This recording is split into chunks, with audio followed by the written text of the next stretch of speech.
Bonsoir à toutes et à tous. Mon nom est Gracia Kasoki-Katawa. Je suis votre mairesse d'arrondissement. Donc, bienvenue à cette séance du mois de décembre 2024. Avant de débuter, nous reconnaissons que nous sommes sur un territoire autochtone millénaire, lieu de rencontre et de diplomatie entre les peuples, ainsi que du traité de la Grande Paix. Je remercie la nation Gagné-Garaga, Mohawk, de son hospitalité en territoire non cédé. Alors, avec moi sur le conseil d'arrondissement, aujourd'hui, nous avons Mme Despina Sourias, conseillère du district de Loyola. Bonsoir, good evening. Mme Magda Popeanou, conseillère du district de Côte-des-Neiges. Bonsoir, merci d'être avec nous ce soir. Peter McQueen, conseiller du district de Notre-Dame-de-Grâce. Bonsoir, thank you for coming. Mme Stéphanie Valenzuela, conseillère du district de Darlington. Bonsoir, good evening. Et M. Sonny Morose, conseiller du district de Snowden. Oui, bonsoir. Merci. Avec nous également aujourd'hui, nous avons M. Stéphane Plante, directeur de l'arrondissement. Je vais le laisser présenter son équipe. Oui, alors bonsoir, Madame la mairesse, Mesdames les conseillères, Messieurs les conseillers, avec moi ce soir, Madame Geneviève Reeves, secrétaire d'arrondissement, Madame Guylaine Gaudreau, directrice des services administratifs, Monsieur Fimba Tankoano, directeur des sports, loisirs, culture et développement social, Monsieur Samir Admo, directeur de l'aménagement urbain et de la mobilité, et finalement Monsieur Pierre Boutin, directeur du service des travaux publics. Voilà. Donc, c'était l'ouverture de la séance en 10.01. Maître Reeves, je vais vous laisser nous amener la liste des questions en présentiel. Oui, malheureusement, je n'ai pas la copie avec moi. On est en train de s'occuper de faire l'impression. Il n'y a pas de souci. Merci beaucoup. Donc, maintenant, en point 10.02, je propose, appuyé de Despina Sourias, d'adopter l'ordre du jour de la séance ordinaire du 2 décembre 2024 à 19h du conseil d'arrondissement. C'est adopté. En 10.03, je propose d'approuver le procès. Je propose, appuyé de Despina Sourias, d'appuyer le procès verbal de la séance ordinaire du conseil d'arrondissement tenue le 4 novembre 2024 à 19h. C'est adopté. En 10.04, nous sommes à la période de commentaires des membres du conseil. Nous allons fonctionner comme ceci, c'est-à-dire, je vais débuter, suivi de Peter McQueen, Stéphanie Valenzuela, Sonny Morose, Despina Sourias, ainsi que Magda Popeanou. Je vais laisser la technique nous appuyer avec le temps. Merci. D'accord. Donc, écoutez, je veux commencer parce qu'on est dans ce dernier conseil d'arrondissement de l'année. Je veux d'ores et déjà vous souhaiter des belles festivités de fin d'année, que ce soit Noël, Hanouka ou Kwanzaa. Je vous souhaite des moments de joie avec les vôtres, avec vos familles. Et puis, vous savez, c'est un moment où on fait appel à la générosité puis à la compassion de toutes et tous. Et si vous avez la possibilité, en fait, de pouvoir donner dans des banques alimentaires ou des organismes communautaires, c'est le moment de le faire parce que je sais qu'ils travaillent très fort pour s'assurer que nous toutes et tous puissions, en fait, traverser cette période des fêtes, mais aussi cette période de grand froid actuellement. Donc, n'hésitez pas à donner généreusement si vous le pouvez. Je vais aussi vous parler de quelques éléments qui se sont passés ce mois-ci. Tout d'abord, je ne sais pas si vous avez vu, mais la Ville de Montréal a acquis un immeuble sur la rue de Courtrai dans le district de Snowden la semaine dernière. C'est un immeuble qu'on a acquis qui va pouvoir, où on va pouvoir créer 100 logements abordables et hors marché, en fait, pour des familles de Côte-des-Neiges. Donc ça, c'est une excellente nouvelle. Vous savez, avec la crise du logement, avec la lutte contre l'itinérance, on travaille sur plusieurs fronts. Et un des fronts, c'est de s'assurer de saisir toutes les opportunités pour créer du logement hors marché. Et je suis bien contente que ces 100 logements, on puisse donner l'opportunité, finalement, à 100 logements de voir le jour dans notre arrondissement. Pour les points à l'ordre du jour aujourd'hui, je veux aussi parler d'une action qu'on entreprend, en fait, pour soutenir les personnes dans cette crise du logement. C'est-à-dire qu'aujourd'hui, on va voter en point 12.01 le programme de soutien aux organismes en logement. Notre administration sait qu'il faut s'attaquer à la crise du logement sur tous les fronts. Donc, ça veut dire, comme j'ai dit tout à l'heure, créer des logements hors marché, mais ça veut aussi dire préserver notre parc locatif puis son abordabilité, défendre les droits des locataires et améliorer la salubrité des logements.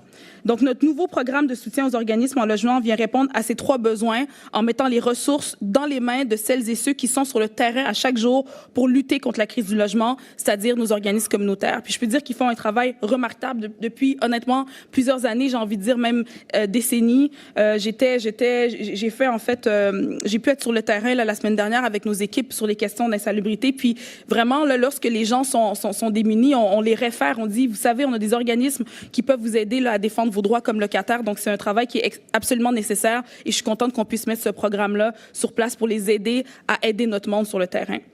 Finalement, peut-être que vous avez vu également, on parle depuis plusieurs mois maintenant, depuis avril dernier, on a annoncé notre plan de développement et d'aménagement du secteur du quartier Namur-Hippodrome. Donc, on l'a annoncé en avril dernier, puis on est parti ensuite en consultation.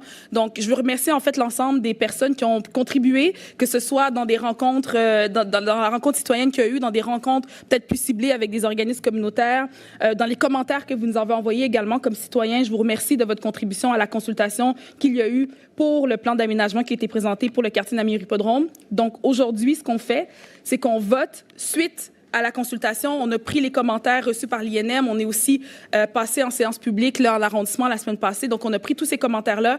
Aujourd'hui, on vient faire l'adéquation avec nos règlements, avec cette vision-là. Et puis, on s'en va au conseil municipal en décembre.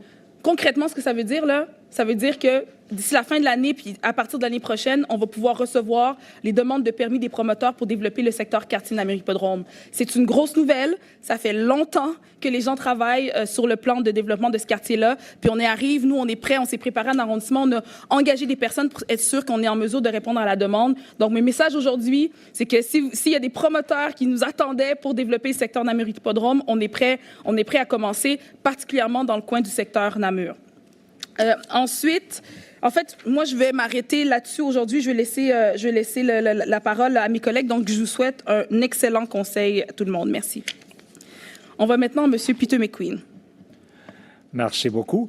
Alors, bonne soirée tout le monde. Alors, je vais commencer avec une petite célébration où moi et la mairesse étaient présentes et M. Fimba Tinkanao aussi à la bibliothèque Botrel, la bibliothèque et la Maison de la Culture sur Botrel qui fêtait ses 40 années de service aux gens de Notre-Dame-de-Grâce. Alors, comme vous savez, c'est la 2e bibliothèque de Notre-Dame-de-Grâce qui dessert spécifiquement l'Est de Notre-Dame-de-Grâce et sa communauté francophone et anglophone, mais certainement francophone précisément. Et on était il y avait un magicien pour les jeunes enfants, il y avait un gâteau et tout le monde, il y avait des beaux arts d'artistes de Notre-Dame-de-Grâce. Alors, ça démontre à quel point on dessert la communauté locale en culture et en livres et vidéos.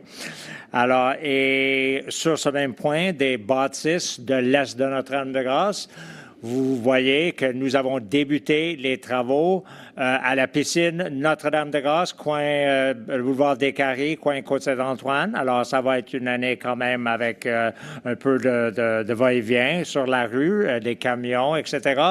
Alors, mais tout ça pour avoir une belle piscine moderne, fonctionnelle, à la fin, renouvelée. Alors, encore cette bâtisse date des années 1900, fin des années 20, début des années 30. Une belle bâtisse Art Deco. Et the new swimming pool, when it's finished, is going to be warmer, more comfortable, and will serve all the folks in Eastern NDG well. La prochaine bâtisse, bien sûr, les travaux ont aussi commencé, c'est le manoir, alors coin des Carrés et avenue Notre-Dame-de-Grâce. Une bâtisse pas aussi vieille que l'autre, elle date plutôt des années 50, mais elle avait besoin d'un peu d'amour.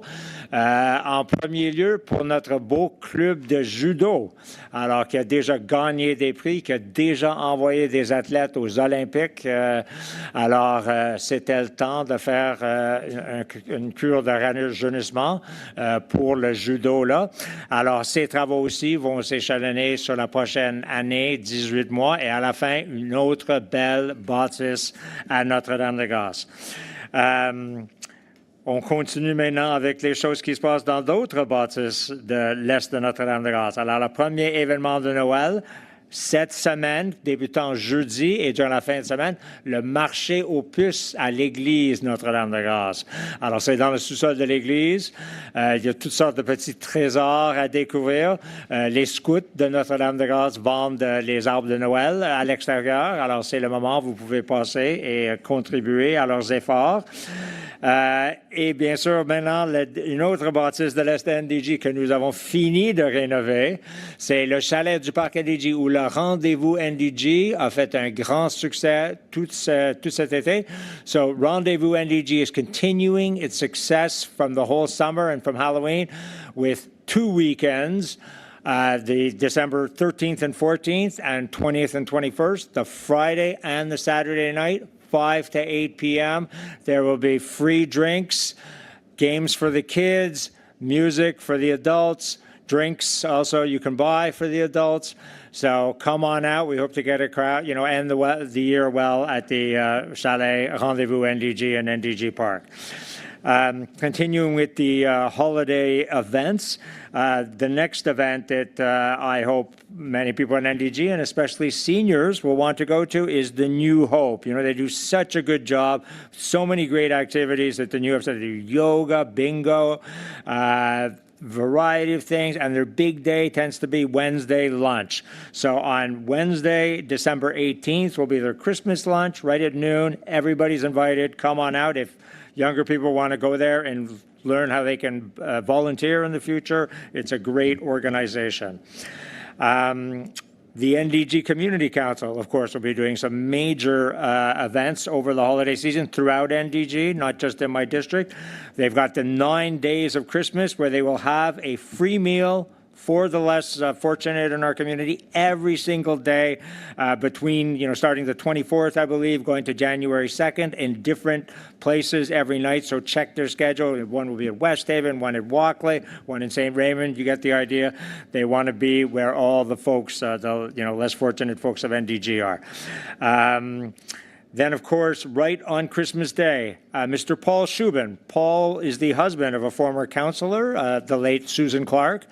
And Paul's always been a great guy in NDG.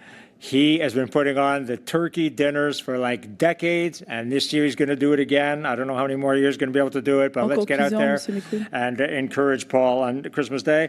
And that's it. So Merry Christmas, everybody. Happy Hanukkah, and have a good. Thank you for coming tonight. Merci beaucoup, Madame Stéphanie Valenzuela.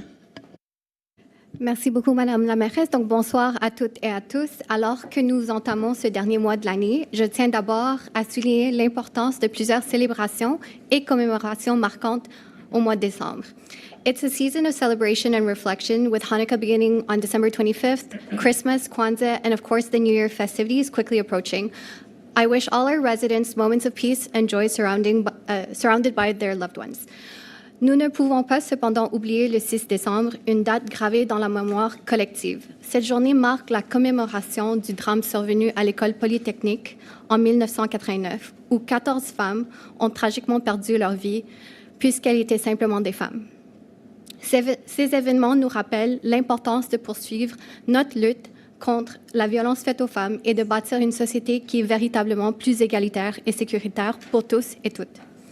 Ce soir, j'aimerais attirer une attention particulière sur la motion que je dépose aujourd'hui avec l'appui de mon collègue Sonny Morose.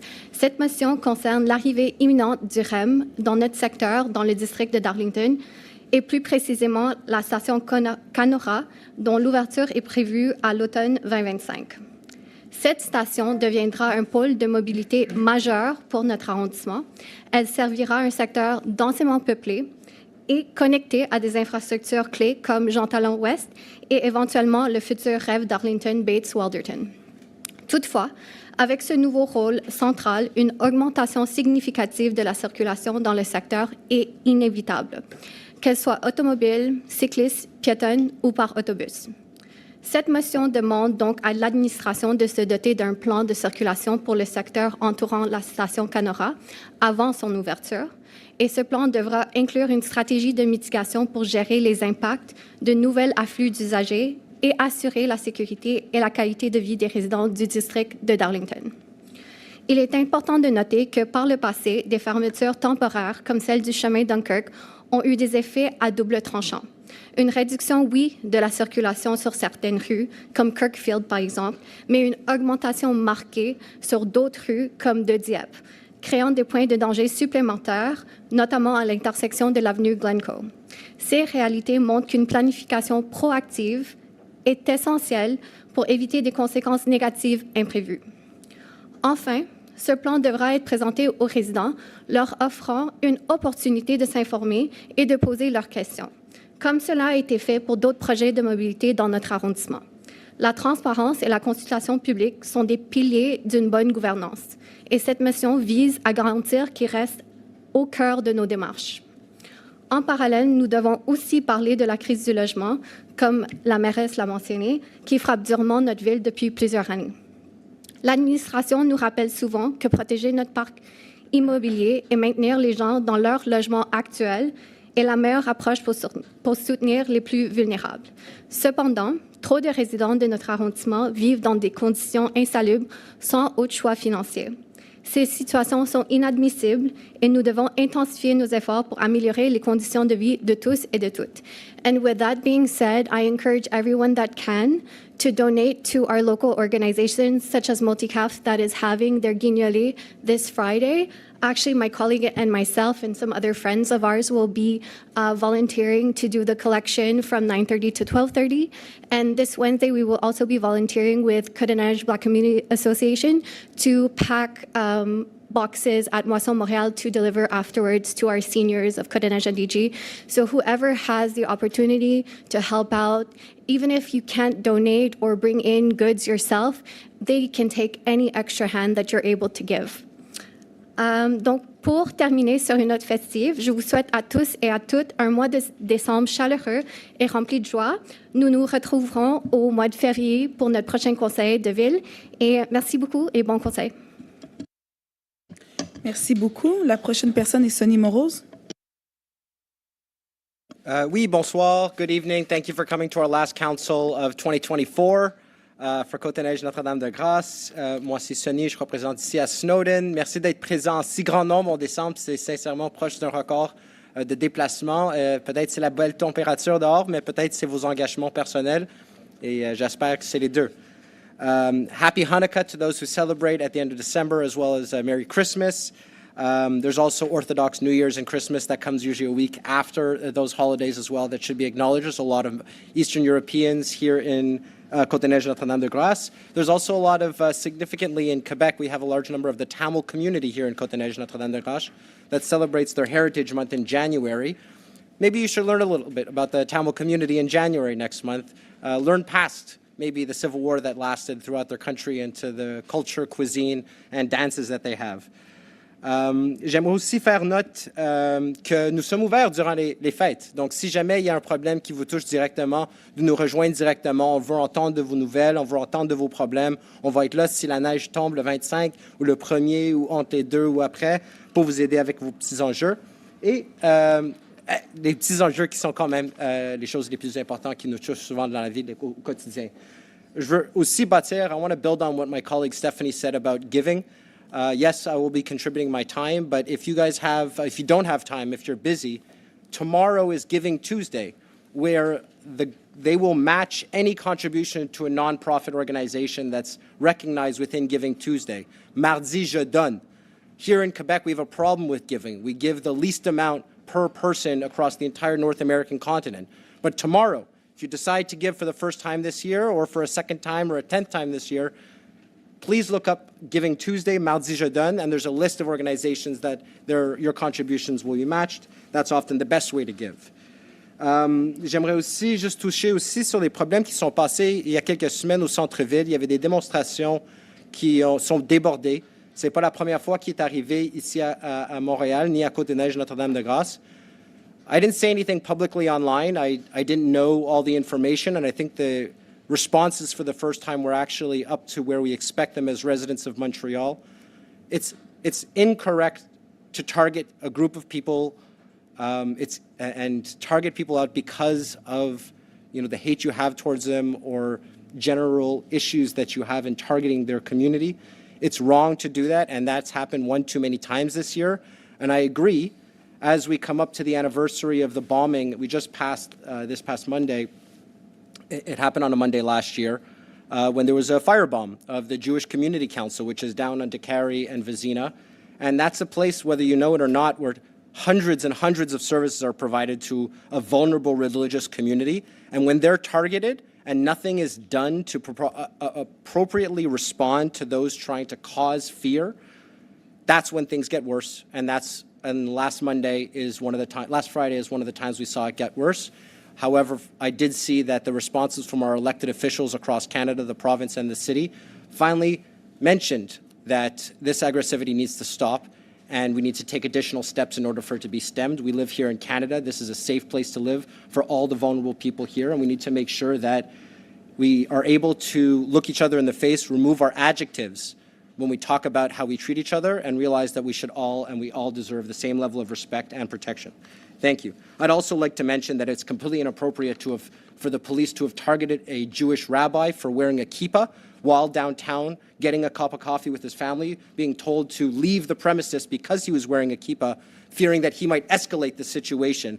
That rabbi is a peaceful member of society, often included in the discussions around peace and security, and I hope that he is the last one to be asked to leave the scene because of his religious a denomination. This is also Christian Heritage Month here in Canada. It's also an opportunity to look up other things that we value in Canada as well. And I'd also like to just say, in regards to the Quartier Namur Hippodrome, that all of you may not be here when we discuss it. Often people stay for question period, but not for the end. With the 30 seconds I have left, I just want to say that whether we vote for the proposal or not, we support the development of the quartier. It's an important development. It's an invaluable place to see the future of our city flourish, but it also has to be a realistic plan that we're voting on. And if you stay to that discussion, or if you check the YouTube video feed afterwards, you'll see the details that we go into before voting on that. Just know that you have to look at it as a whole, and I'm really hoping that we vote on it and follow through on the things that were proposed. And I'll just end by saying thank you to all those who gathered at the for the free concert at St. Monica's Church last week. It was over 400 people supporting a local institution with a free concert that went extremely well. A lot of smiles, whether you're for or against the bike path. Institutions need our support, and thank you for everyone who came out and supported our church. Merci. Madame Despina-Sourias. Bonsoir tout le monde et bon mois de décembre. C'est un mois rempli de festivités comme ont mentionné mes collègues. Il y a Noël, il y a Hanouka, il y a Kwanzaa, donc joyeuses fêtes qui s'en viennent. Il y a aussi une journée importante qui n'a pas été mentionnée jusqu'à date, c'est le 10 décembre. Le 10 décembre est une journée qui est dédiée en fait à célébrer, à prendre en compte la Déclaration universelle des droits de l'homme qui a été entérinée en 1948. C'est un document qui confirme les droits inaliénables de chaque individu en tant qu'être humain, sans distinction qui est basée sur nos différences. En fait, ça, c'est des principes et des valeurs qui sont incarnées dans ce document, qu'on incarne aussi dans nos institutions, dans nos chartes. On a la Charte montréalaise des droits et responsabilités sur laquelle a été basée un peu sur cette déclaration-là, je dirais. Et c'est aussi des principes auxquels on adhère, qu'on pense à nos projets, qu'on pense à la ville qu'on veut créer, dans laquelle on vit. So when I think of this declaration, I feel that it touches on the essence of who we are as humans. It touches on our humanity. It leads us to focus on what's important to all of us, which is to feel united, to feel safe, to feel like we have a purpose. And we spoke a little bit, my colleague spoke about the housing crisis before me, the mayor, and Madame Valenzuela as well. The housing crisis has been hitting hard, has been hitting our city hard, has been hitting, I would say, the whole country very difficultly over the last few years. And I think it's important that when we address the crisis, we have to address it with our humanity. We have to address it as a way to protect our rights as human beings, to have a roof over our head. And as legislators and as city councilors, I think whether be it provincially, federally, and municipally, we have to focus on the laws and regulations to kind of follow that. And that's why I'm also very proud to be adopting today a program that supports community groups, that support tenants, that support our citizens in fighting for the rights to housing. But also will allow them to participate in our discussions around initiatives that talk about the development of housing in our neighborhood to ensure that it's affordable and that we could have a city that addresses their needs. So I'm very happy about this program. Our services worked really hard, so I would like to congratulate them also on working really hard on this program. Un autre point à l'ordre du jour que je trouve qui m'a interpellée aussi, c'est le point 2005. C'est un programme, un projet qui s'appelle CARE, Communauté, Accompagnement, Ressources et Engagement. On donne 80 000 $ à l'organisme, le Carrefour Jeunesse Emploi, pour accompagner des jeunes qui ont fait partie de la protection de la jeunesse dans leur intégration sociale, professionnelle, et leur accompagne en leur donnant des outils pour mieux renforcer leur capacité à prendre soin d'eux-mêmes, mais aussi à savoir comment s'entourer des bonnes personnes pour qu'ils puissent atteindre leur objectif de vie, trouver leur objectif de vie même. Donc, c'est vraiment un beau projet. Finally, I'd also like to address the concerns that a lot of citizens have been having, and specifically the schools about Terrebonne, the configuration. People have been talking. I spoke to some of the schools already. I spoke to one of the schools actually this morning, and I'm planning to meet with all the schools with the mayor to continue addressing the needs. These were the first institutions to be talked to. About the reconfiguration project for Terrebonne. We took all of their concerns into consideration, trying to find solutions. We're not finished doing that. It's a new configuration, so we're still going to be sitting around the table with you all. So be ready for the email where we'll be sending it today, probably, or tomorrow morning. We're going to be meeting with you, and I want the message to be that we do want to enhance security for all users of the road. We want to have active transportation for our youth, for health purposes, of course, and I know the schools have the same common interest as us in that, so we're going to be sitting with you to address your needs and to continue our discussions as we always do. Sur ça, je veux souhaiter encore une fois des joyeuses fêtes à tout le monde et bon conseil. Merci beaucoup, Madame Magda Popianou. Merci beaucoup, Madame la mairesse, et merci beaucoup d'être ce soir avec nous au dernier conseil de 2024. Ça me fait toujours du chaud au cœur de voir que vous êtes présents, autant les irréductibles des conseils d'arrondissement que les nouveaux qui viennent enrichir notre débat. Donc, je veux commencer pour rappeler, ça me tient beaucoup à cœur, j'ai une formation d'ingénieur et le 6 décembre est la journée nationale de la commémoration et d'action contre la violence faite aux femmes. Cette journée a été déclarée suite au meurtre des 14 femmes commis à Polytechnique de Montréal. Et que cet acte violent de misogynie a marqué notre pays, a marqué nos consciences. Et avec 21 féminicides cette année au Québec, nous avons encore beaucoup de travail et toutes et tous avons un rôle à jouer. On commémore aussi la journée, on célèbre aussi la journée internationale des migrants chaque année le 18 décembre. C'est une journée proclamée par les Nations Unies en 2000 et cette journée vise à sensibiliser le public aux contributions économiques, culturelles et sociales des migrants dans leur pays d'origine, mais dans le pays d'accueil, moi-même étant une migrante. Et les migrations sont une réalité incontournable, car de nombreuses raisons amènent les gens à se déplacer, que ce soit les raisons économiques, les conflits, les violences, les persécutions, les répressions politiques ou d'autres violations graves des droits de l'homme figurent parmi les causes. La ville de Montréal continuera à promouvoir une approche humanitaire et inclusive et de soutenir les nouveaux arrivants en offrant de nombreux services. D'ailleurs, dans notre arrondissement, je salue le travail extraordinaire du Immigrant Worker Center qui offre un espace sûr et confidentiel pour les travailleurs vulnérables et propose des cliniques d'information juridique sur les questions de travail et d'immigration. Il y en a beaucoup d'autres organismes qui le font. sur les célébrations de Noël dans un environnement multiculturel comme le nôtre est une merveilleuse occasion de célébrer la diversité et de partager différentes traditions et aussi de partager notre bonheur ensemble. On a perdu le goût du bonheur, je crois, de ce temps-ci. Et pourquoi ne pas le remettre avec des repas festifs, les chants, les danses, différentes histoires de Saint-Nicolas, les contes de Noël africains, les légendes asiatiques, car l'échange de cadeaux et les célébrations religieuses et spirituelles créent un environnement inclusif et respectueux que je salue. Je remercie les services pour les décorations, les lumières qui égayent nos journées, ça égaye aussi nos fêtes de fin d'année. On en est très contents. D'ailleurs, Queen Mary, il est magnifique. Ça fait oublier à mon ami Michael Shafter le Bass Lane.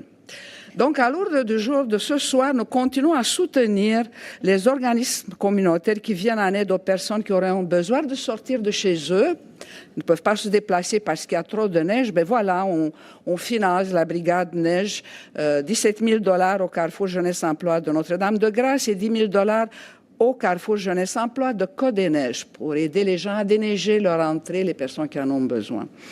Des activités hivernales un peu partout dans le parc,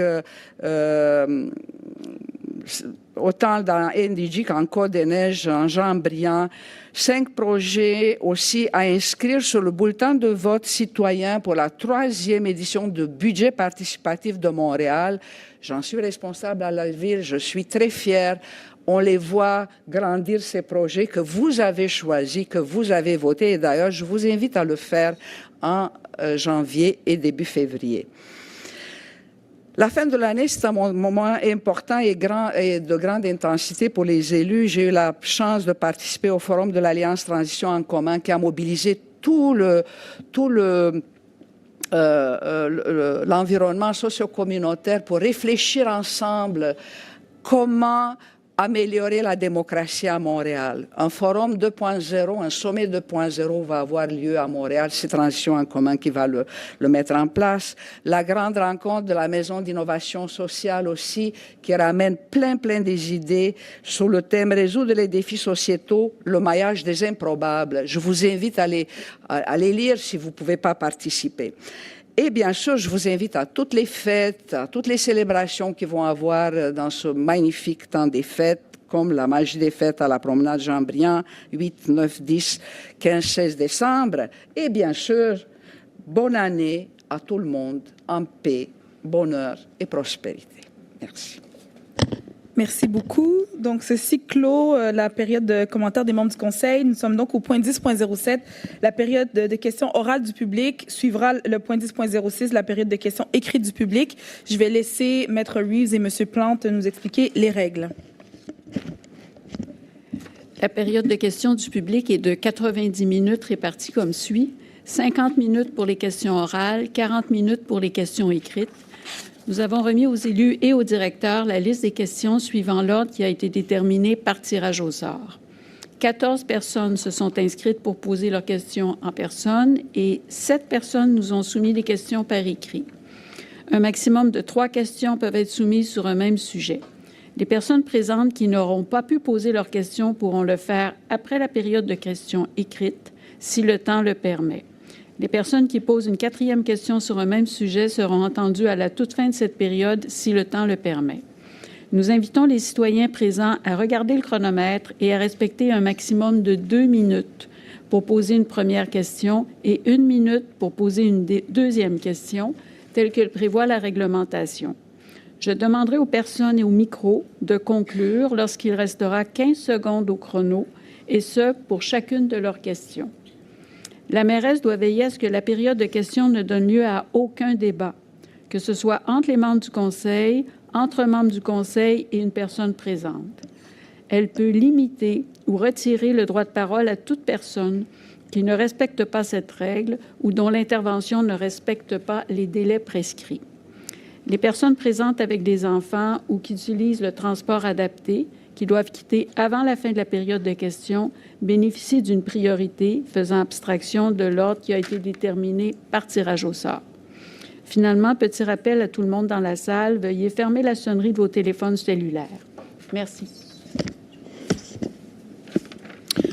So the public question period is 90 minutes long, divided into 50 minutes for oral questions and 40 minutes for written questions. We have given the list of questions to the elected officials and directors following the order determined by a random draw. 14 people registered to ask questions in person and 7 people submitted questions in writing. A maximum of 3 questions is allowed on a given subject. People attending the meeting and who were unable to ask their questions may do so at the end of the period for written questions if time allows. 4 questions on the same subject may be asked at the very end of question period if time allows.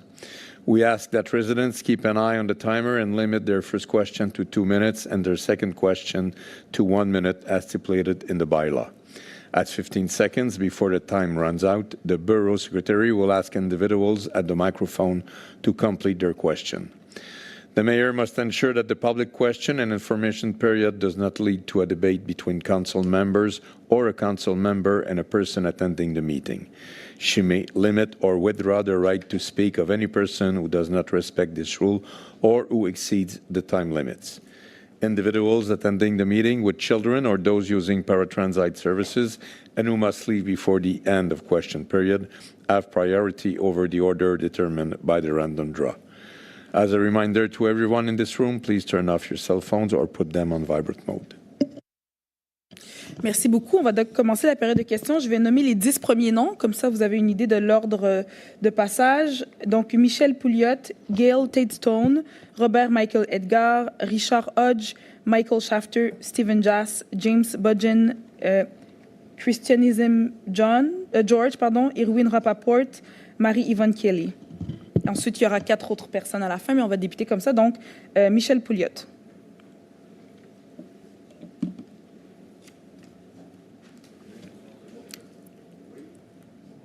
Est-ce qu'on entend bien? Je ne suis pas certaine. Je crois que... Non, je crois que le micro ne fonctionne pas pour l'instant.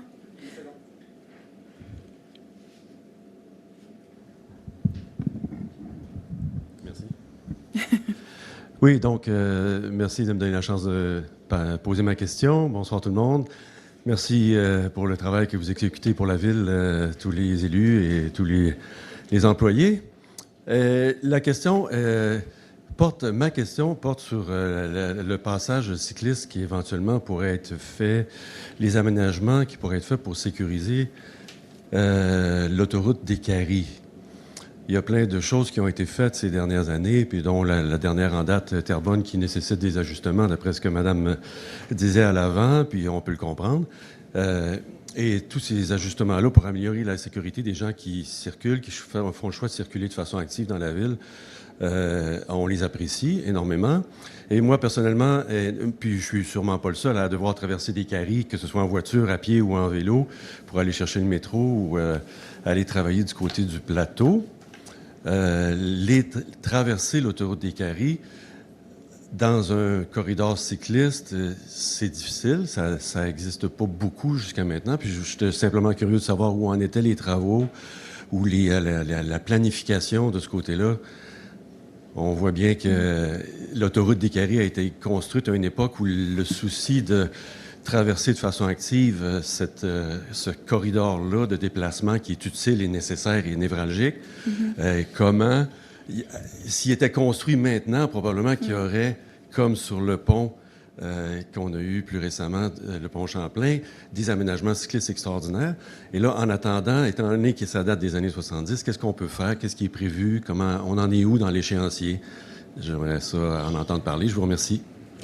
Merci beaucoup, M. Pouliot, pour votre question. Je peux vous dire que si des caries devaient être construits aujourd'hui, ça ne serait pas construit.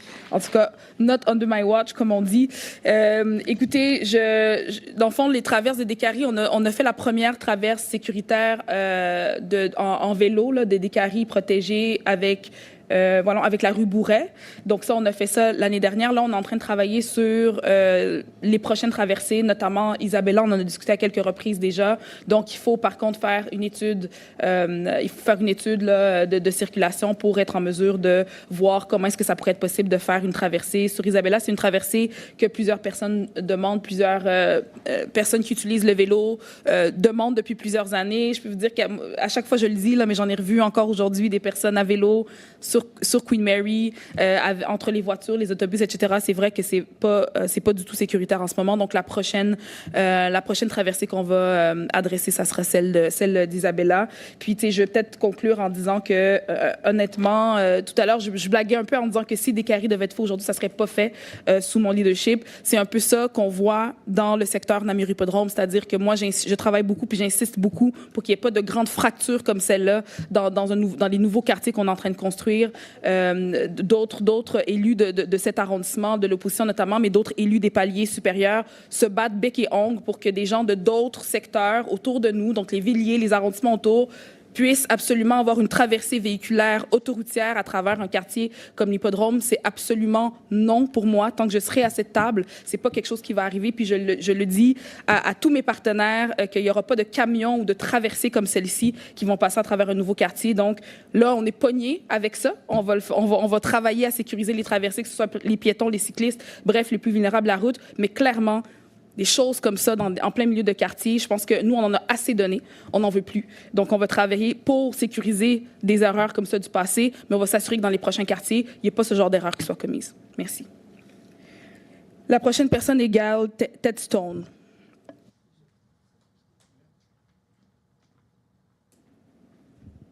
Well, good evening. I'd like to address my question when I get to it to our mayor, Gracia. I must congratulate you on the wonderful Terrebonne bike path. After 50 years of cycling in NDG, it's my only mode of transportation. I use it for shopping. I used it for taking my daughter to daycare. Finally, we can get around in a safe way. I'm very, very distressed, however, at the opposition of people who have no consideration for active transportation and for people who don't privilege cars, either for getting around or for parking them in front of our houses. I'm very distressed at what has happened, the discussion around the situation at St. Monica's Church. It is distressing that the church seems to be suffering because of the bike path. I find it hard to believe that the borough has done nothing to try to deal with that situation. So, Madam Mayor, can you tell us this evening what has been done in terms of discussing with St. Monica's a solution to the problem? I find it hard to think that the borough has done nothing, as the opponents seem to think.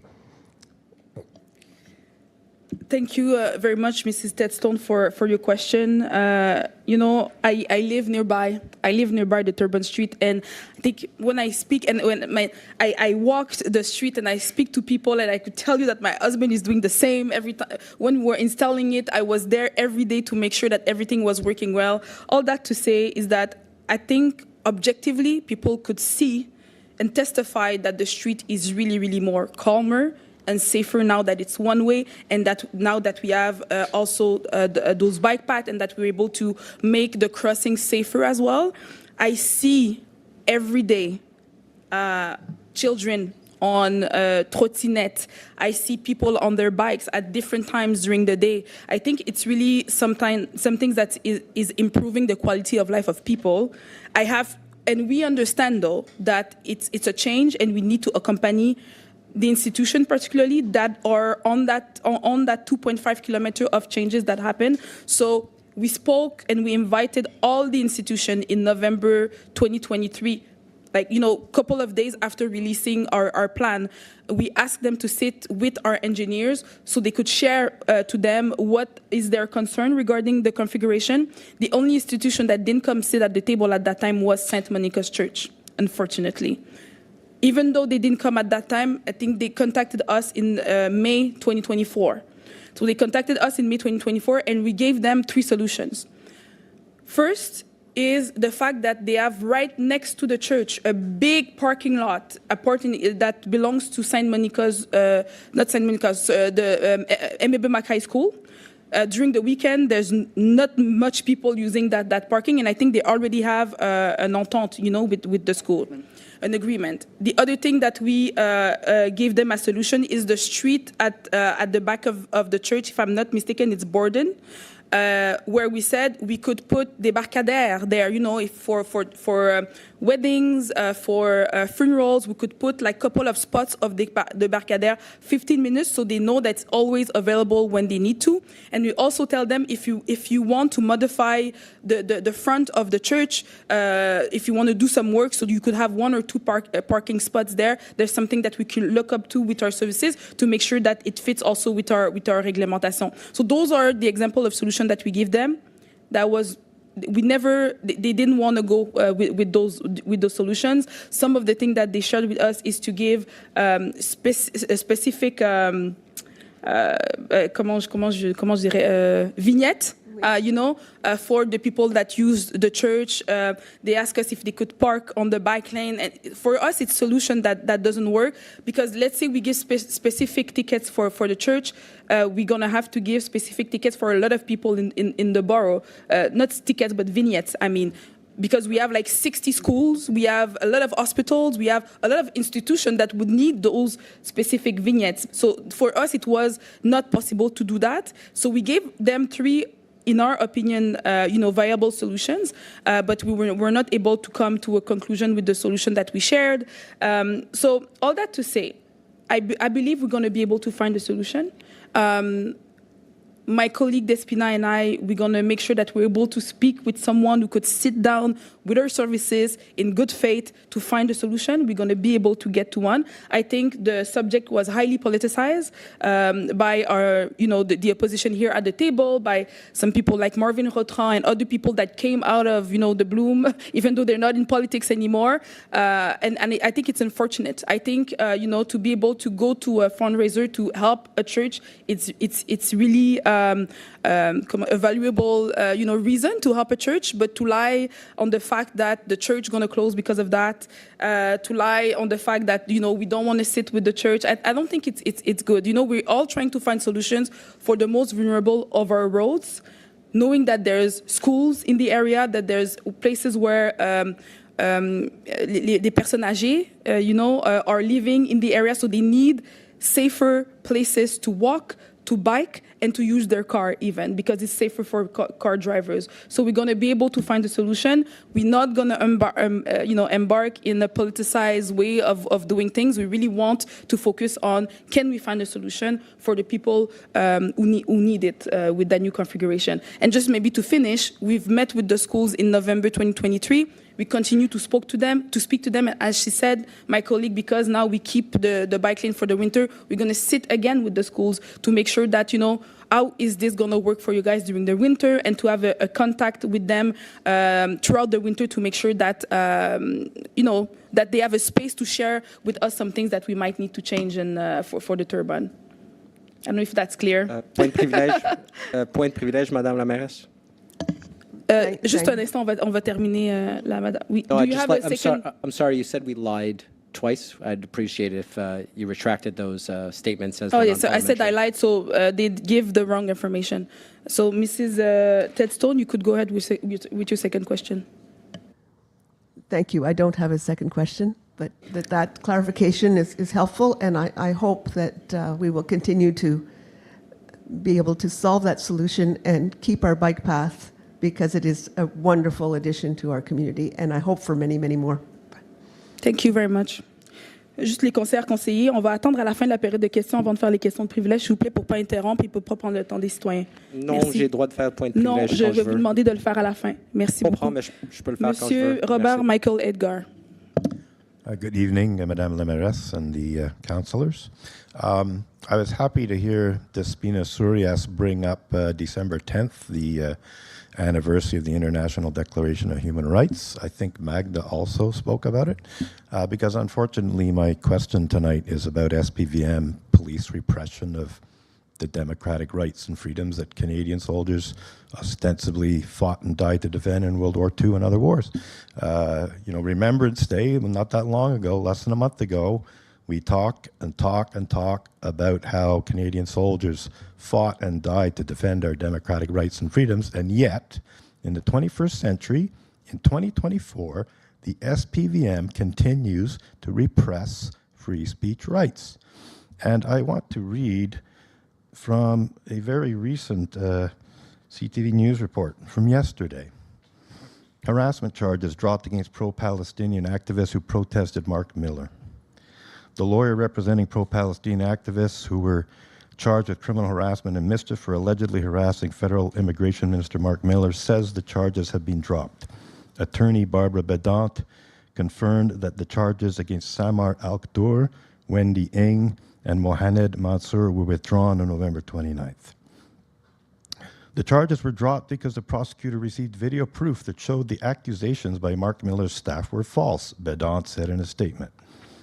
In early September, the three activists were protesting outside a Liberal by-election campaign office in the Verdun borough when they saw Miller and two of his employees in a car and confronted them, yelling messages such as "shame on you." That's normal for public protest. I'm almost done here, but I think this is important. En conclusion.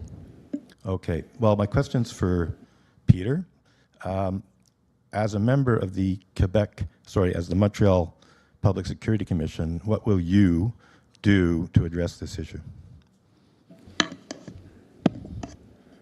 Thank you very much for the question, Mr. Edgar.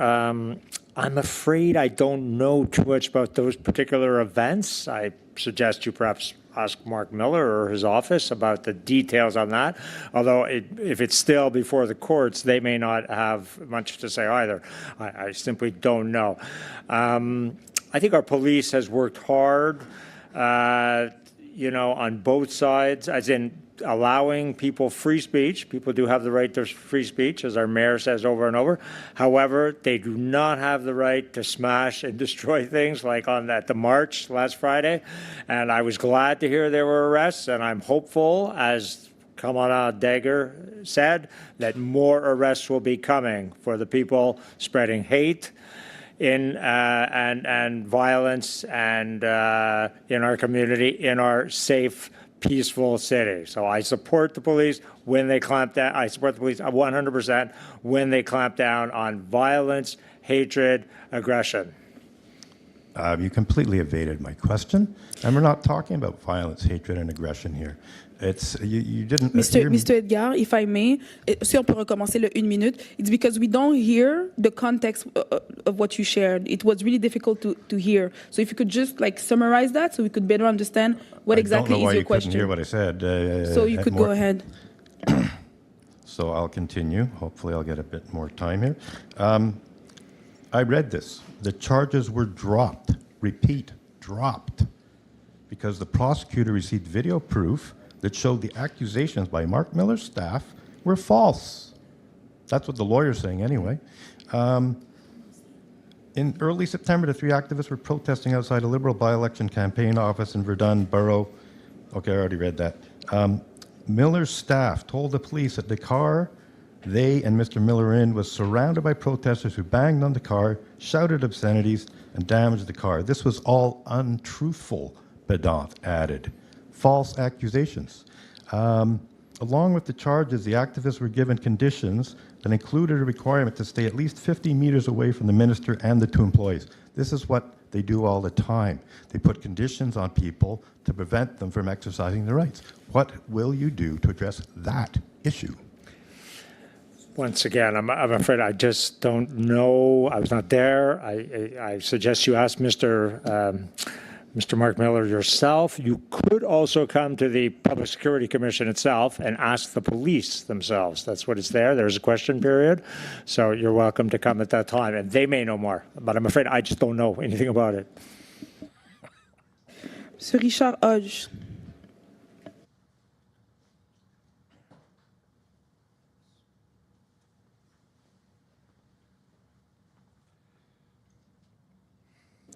Bonjour. Bonsoir. So my question's for Despina Surias. So I wanted to say, last year my son and I rode to school every day on Terrebonne, and the lanes this year have made a big difference for us, and expect that's going to be all the more so when there is snow. I'm sorry, Mr. Hodge. Can you please maybe speak in the... Yeah. It's now it's too... You have to lift it. Est-ce que vous pouvez juste reprendre le temps, s'il vous plaît, Madame Gaudreau, je m'excuse. Thank you. There we go. So, yeah, last year my son and I rode to school every day on Terrebonne, and we found that the new bike lanes this year have made a big difference given the separation from the car traffic. And we expect that with snow on the ground, it's going to make an even bigger difference in terms of the risk reduction and being further away from motor vehicles. So we're very happy with the lanes. They seem to be well used. I've been working with some local residents who set up computer vision-based traffic counters on their property, and we estimate that over 28,000 trips have been made on the new bike lanes since late August. And that includes 8,500 trips in November alone. So I think this may have been addressed, but you can elaborate. Has the decision to maintain Terrebonne as a year-round bike lane this year and in subsequent years been finalized? Thank you for the question, Mr. Hodge, and thank you for appreciating the configuration and for using it and for doing all the work to get the numbers on the usage of it as well. Yes, we decided to keep it open this year, and this was after speaking to our services who said by removing it, we are actually increasing, kind of creating more safety issues because the street will remain very wide for cars. So for us, it was important to maintain the security on the street because that is primarily our goal to ensure security for all users of the road. So this is something that we would like to keep as a four-season bike path, given the recommendation of our services and the needs of residents like yourself who use it on a daily basis with their kids. So for us, it's important to follow the best practices on road security. Oh, thank you. I did have a follow-up question. It also relates to your district. So I've attended two recent events at area churches, including St. Monica's. At the very well-attended Czech Bazaar, I really appreciated being able to park immediately adjacent to the church in the McKay Center lot. So I think that, from my perspective as a church visitor, it worked very well. I also went by the November 24th concert, which the estimates I've seen vary from 400 to 550 people attending that. And I was also happy to see that there were 40 cars who were able to park in the McKay Center lot in the front bus area, as well as along the fence adjacent to the church. And there were, in fact, 70 additional empty parking spots left available, which would seem incredibly useful for a large wedding or something like that. Now, I know with the winter bike lanes being open, En conclusion. The parking's a concern. So the question is, would large public institution parking areas like this be usable as a space during a snow emergency for residents? I mean, that would be something that we'd have to address. Sorry. Thank you for the question again. So you're talking about the McKay Center, if it could be used by residents themselves?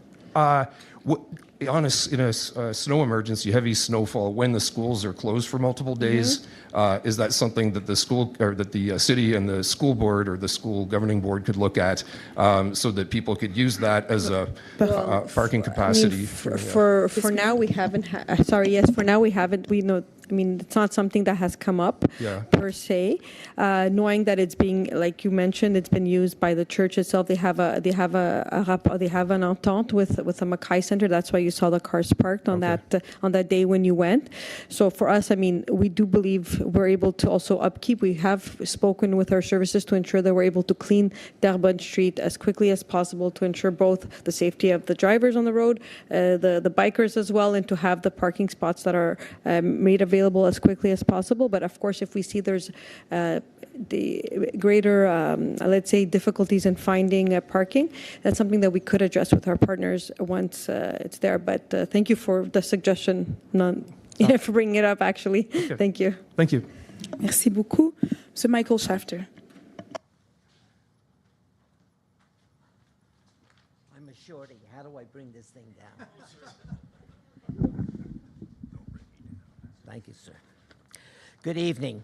On Sunday, November 24th, overflow crowds from many backgrounds poured into St. Monica's Church on Terrebonne Avenue. Their number one message was to take back our borough from political bureaucrats who just don't listen to constituents and the EMSB for their expertise, but forge ahead spending millions in error. It has become painfully obvious that Terrebonne Avenue, with now ugly graffiti lines and bollards separating two bike paths, was never warranted on this previously quiet and safe residential street. An accident has already occurred in front of St. Monica's Elementary between a school bus loaded with children and a parent's vehicle loaded with theirs because there isn't enough roadway for drop-off and pickup of students or to generally make an avoidance maneuver. That's a lousy education for our children. I offer better. Immediately remove the 2 bike paths, ugly bollards, and confusing street lines. Replace parking same as before. Cyclists in winter must put on snow tires like motorists. Slip sliding away in snow, slush, and ice may lead to a cyclist falling out of the designated bike path onto the roadway. Bixie bikes should be equipped with snow tires as well. Cyclists must stop for school buses with flashing lights and safety arms extended and give the right of way to students and pedestrians crossing their path. A mandatory helmet law is necessary to prevent head-force trauma in case of an accident or fall. After all, we cycle, including myself, for exercise and enjoyment with a smile, not broken teeth in a wheelchair. Most important, En conclusion, may the menorah and the Christmas tree lights on Mount Royal, December 25th, shine bright on Mount Royal for all to see. So what is the question? Please tell us the first question. Senator Mraz, please comment on this initiative waiting for approval. To slow down speeding, not only on Terrebonne but throughout the island, simply add the citation speed in red over which you will receive an expensive ticket. For example, 20 kilometer school zones, thank you very much, Mr. Shafter. So we're going to let Mr. Morales answer that first question, and then you're going to go to the second question. Mr. Morales, 36 kilometer double Shafter? sign, or OK, whatever so on va passer à la prochaine Projet personne. On va aller à M. experts Steven decide. Jass. On va aller à M. Steven Jass. I'm sorry, Gratio. No, you're I not can't sorry. hear. No. I can't hear as you talk over me. Yeah. So I'm sorry, Mr. Shafter. This is the third time. I have a right to answer the This question. is the third time I'm telling you that to respect the time when you come and ask your question. I have 3 minutes. No, you have 2 minutes. Yes. And then 1 extra minute after the elected That's official right. answer. I took my 2 minutes, Okay, so- and then I asked Sonny Miraz the question. Yeah, you have 2 I minutes. think we understand each other. No, I don't think you understand. You have 2 minutes to I've ask. been coming here for 23 Yeah, that's years. why. That's so why I I'm really understand pretty surprised. well. That's why I'm really surprised. I need to repeat this. So you have 2 minutes to ask your first question, the elected official answer, and you have 1 minute for your extra question. For all the people that are here, Mr. Shafter have been coming here for 20 years. He knows these rules. So I Grazia, expect you. It was 3 expect minutes you, in Mr. the Shafter. beginning. Then you took that I away expect from you me. Please, I expect we need you- time to make it understood. I expect you. Mayor Miraz. No, Mr. Shafter. Mr. Sonny Shafter. Miraz, could you answer me? It's really interesting to see this interaction because honestly, I'm the mayor, I'm the president of this council, and it's really striking how some people, I don't know why, I could think it's because I'm a young black woman, don't respect the presidency of this council. I'm serious. So I ask you, Mr. Shafter, to respect, if you don't respect me as a person, please respect this What does position. race have to do with this? Please, Sonny Miraz, could you answer me? Mr. Shafter, Can we put the citation speed on the sign? Mr. Shafter, I'm going to pass on to the next person because every council, I need to repeat that. So next time, you're going to have to understand that you have to respect the rules. Mr. Steven Jass, it's your turn. Point de privilège, Madame la mairesse, j'aimerais répondre à la question du citoyen, merci. On va passer à Monsieur Steven Jass. Point de privilège, Madame la Ok. mairesse, j'ai le On droit de va- répondre on aux va- questions, on même va s'il a suspendre la épuisé le temps session. qui était demandé, On je va suspendre la m'excuse. session, s'il vous plaît.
Madame la mairesse, Donc, je monsieur, répondre à la dernière question, s'il vous plaît. Ou me monsieur donner une Steven réponse. Jazz, on vous écoute. S'il vous plaît, peux-tu me répondre Le temps défile, donc si on veut écouter M. Moreau prendre tout le temps des citoyens, on peut. Sinon, M. Steven Jazz, vous pouvez procéder. Vous l'avez pris à votre deuxième question, tout Monsieur le temps Steven que vous Jazz, voulez. vous pouvez J'aimerais procéder. répondre aux questions du citoyen. Allez-y, M. Steven Jazz. Allez-y. I would like to talk about the embarrassing debacle that is the double bike paths on Terrebonne. You may not well know I live at the corner of Wilson and Somerled and also at Rosedale and Sherbrooke. So I cross Terrebonne or drive on Terrebonne at least 4 times a day. Yesterday, the dusting of snow, every time I crossed Terrebonne or drove it, there wasn't a single bicycle track in that snow. Same thing this morning. Now, last week, 2 weeks ago, and 3 weeks ago, I did the same thing, and I stopped at St. Monica's and Willingdon. St. Monica's had only 1 bicycle there at 9:15 a.m. Willingdon had 1. The next week, it was 1 and 2. Last week, it was 0 and 1. Nobody is using the bicycle paths to go to school. In November, I can't imagine what's going to happen in the winter. Today, on Terrebonne, between Hinkston and Hampton, there was a Hydro-Quebec truck doing some kind of work. They had no choice. They had to plant themselves in the middle of the road, blocking everything. They had to surround themselves with orange cones. The default choice is nobody had any choice but to drive on the right side of the bicycle path. And yes, half the people knocked over the bollard or drove over it. You can go look at it yourself. It's been somewhat bent out of shape and everything like that. I think it's time to admit that the way this configuration has gone on is a total disaster.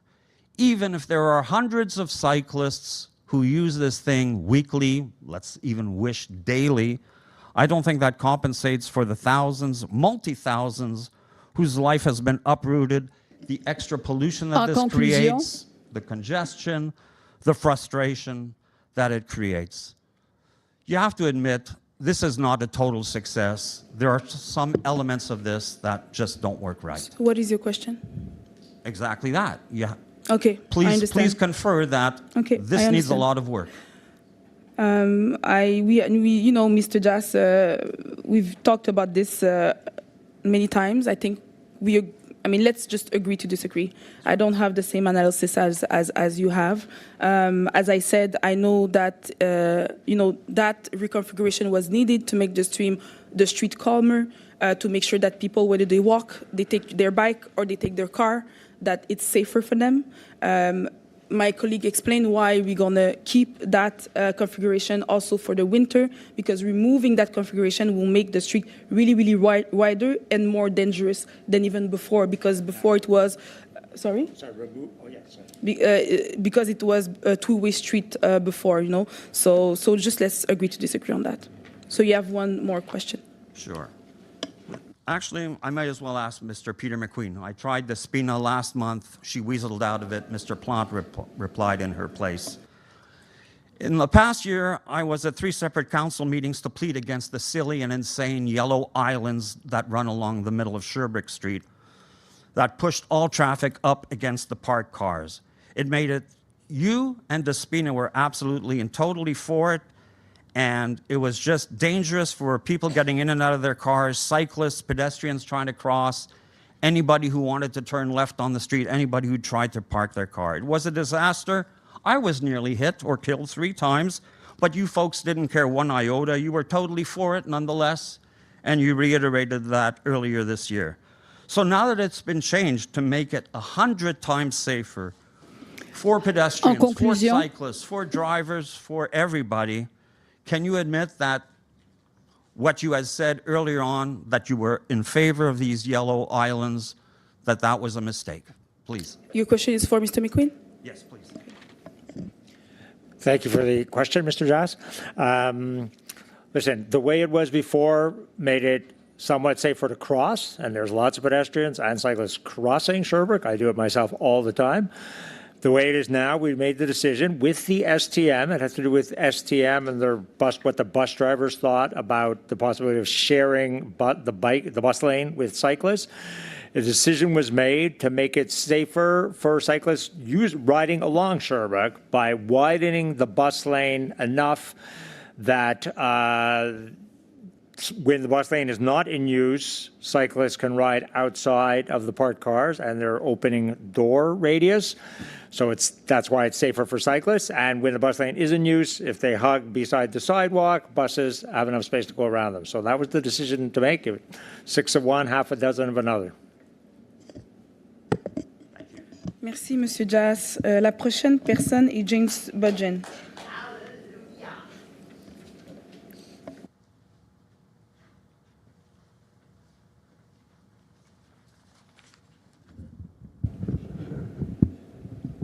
Hopefully that's the right height. My name's James Bugden. This is the first time here. Hopefully if I'm back here 20 years, I'll be able to keep it within 2 minutes. People don't know who I am, so a little bit about me. I grew up in a megachurch in Toronto. I went to a private Christian school. I volunteered at a local organization with about twice the budget of St. Monica's.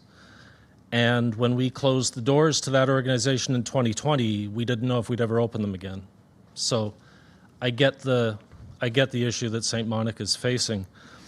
But when I heard that this was the first deficit they'd had in 75 years, my eyebrows raised. I've worked with enough charities to know that if you're not running a deficit, you're doing pretty well. And CRA shows that they've had a deficit in 3 of the last 5 years. Paul Wong has since walked that statement back. It's no longer the first deficit in 75 years. He did it in an article that was published. So my question is, given for Sonny Murrows, given that there have been statements that have been made and walked back, and when people get angry about something, it often short circuits their critical thinking skills, so things can be misstated. But given things have been said and walked back, my question is, what level of confidence do you have that the stated reasons they've given for the deficit that they have this year is due to the bike lane and not perhaps something more systemic? Monsieur Moroz. Thank you for coming to council for the first time. Thank you for coming and ask your question and for your involvement in other nonprofits in the area. I just first like to say that each nonprofit isn't built the same way. I've been dealing with hundreds of nonprofits over the last 10, 12 years, and each one is unique. You have to look at their financial statements in detail, and just doing an access to information, especially on a church, given that they often are part of a network, and those individual numbers may not represent the exact thing that they might in another nonprofit organization that isn't an affiliation with the Archdiocese. So I would just temper your analysis and maybe stop attacking their reasoning as to why they're suffering. Maybe get involved with the church directly and ask to be part of their financial committee to make sure that you can help, instead of doing access to information for shots in the dark, to contravene what officials who are raising the alarm bell are talking about. I would note that no snow has fallen, and we don't know if the Mackay Center will plow the parking lot Sunday mornings if it snows Saturday night to make sure that people have a place to park on Sunday morning. So a lot of the agreements that were put in place were not thought through. They were never studied. And the impacts that it has already had on the church, where they did do the study properly, where they did do an analysis for the summer, autumn months where we've already had the bike path in place, they've seen a drop in their membership attending. So that is that's the first time, in my understanding, that they've seen such a drop outside of the pandemic years. And they haven't had more than one funeral, or they haven't had a wedding. And a lot of the proposals that my colleague had said had been done to help them haven't been done. She called me a liar. She's not allowed to, and I didn't. And I would really recommend that people take the church at face value. It's a community organization, and I don't think that the warden or the priest has any political bone. I don't believe that the opposition has politicized it in the way that the mayor of the borough has claimed. I really just think that we didn't do a proper consultation.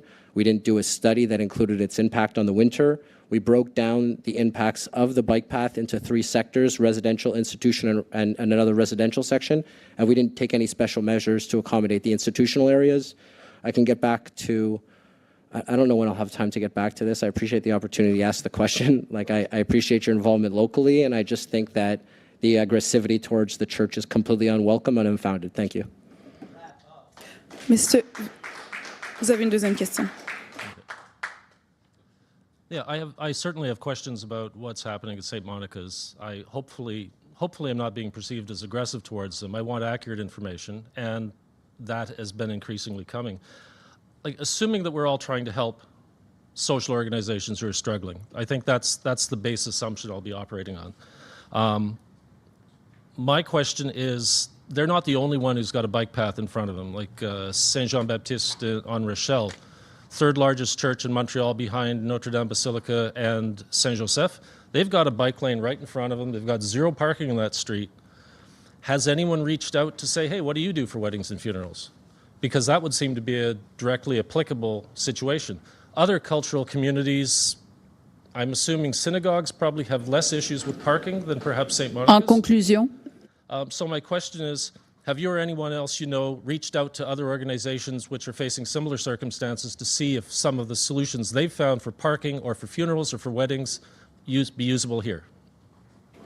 Merci. Oui, Monsieur Morose. Thank you. Yeah, a great question. A comparative example against other places that have seen infrastructure changes. The ones that have done well, like the one in Rachel, has gone through years of consultation to make sure they got it right? And the bike path is on the other side of the road. And No, same side. Oh, then it's not the Portuguese church, the Rachel one? No. It's the big Catholic church at the end. Henri Julien, just close to Saint Denis. Okay, they're almost exactly equivalent, except they're bigger with less parking. Sure. And don't they have a parking lot in the back then, the one on Saint Denis? No? No, they have a car wash. Okay. It's a car wash.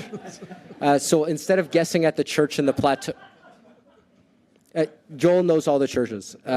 Instead of guessing at the particularity, you will be as white as snow. Anyway, I'll just make reference to the churches that I know have similar problems instead of guessing at the one you made reference to. Okay. I don't know how it works in the plateau, but it doesn't work the same way here. Because they're not going to let you go back and forth with me. We can continue the conversation afterwards. I get like a minute. I'm sorry. Like the Union United Church downtown, where they put a bus lane and a bus stop right in front of their door and entrance, impacted the pickup and drop off of their food bank. Earlier in the year, the SPVM mandated the borough to remove parking on the north side of Jean Talon and the south side of Jean Talon. Immediately had an impact on a Islamic cultural center that on Friday afternoons now didn't have any parking anywhere in the area because it was removed. That was undone because of the unnecessary impact on a religious institution. And I'm worried that all this partisanship coming from the administration trying to paint the opposition as the one who are making this a partisan issue, we asked for it to be removed this winter because we didn't study it, so that come back in the spring and everyone's happy to see it again. Instead of creating negative tendencies and habits in the winter that we didn't study, I really thought that was a win-win-win for everybody, where they'd be able to study the first year, they'd be able to come up with a pilot project for the institutional area. I was open to all that dialogue. I know it's been a really long answer. I'll end it there. Thank you so much again for coming, and we can continue this conversation afterwards. Thank you again for coming last Sunday, too. Merci beaucoup. La prochaine personne est George Christianis.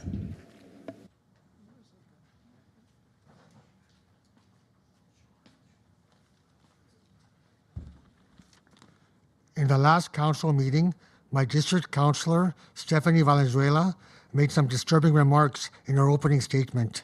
She accused the Project Montreal administration of refusing to work with her, which in turn affects her ability to represent her district of Darlington. She stated that Project Montreal refuses to share important and essential information with her concerning her district. She stated that when she asks for information on building inspections, flooding, and updates on the REM, she often never gets a response, or if she does get a response, she receives it in a few weeks or months. She believes that our district of Darlington is underserved because of Project Montreal's inability to collaborate and to include the local councillor in matters that directly impact her residents. As a resident of the district of Darlington, I find this to be very, very disturbing. I always assumed that members of opposing administrations work together to better help the residents that they represent, but apparently I was wrong.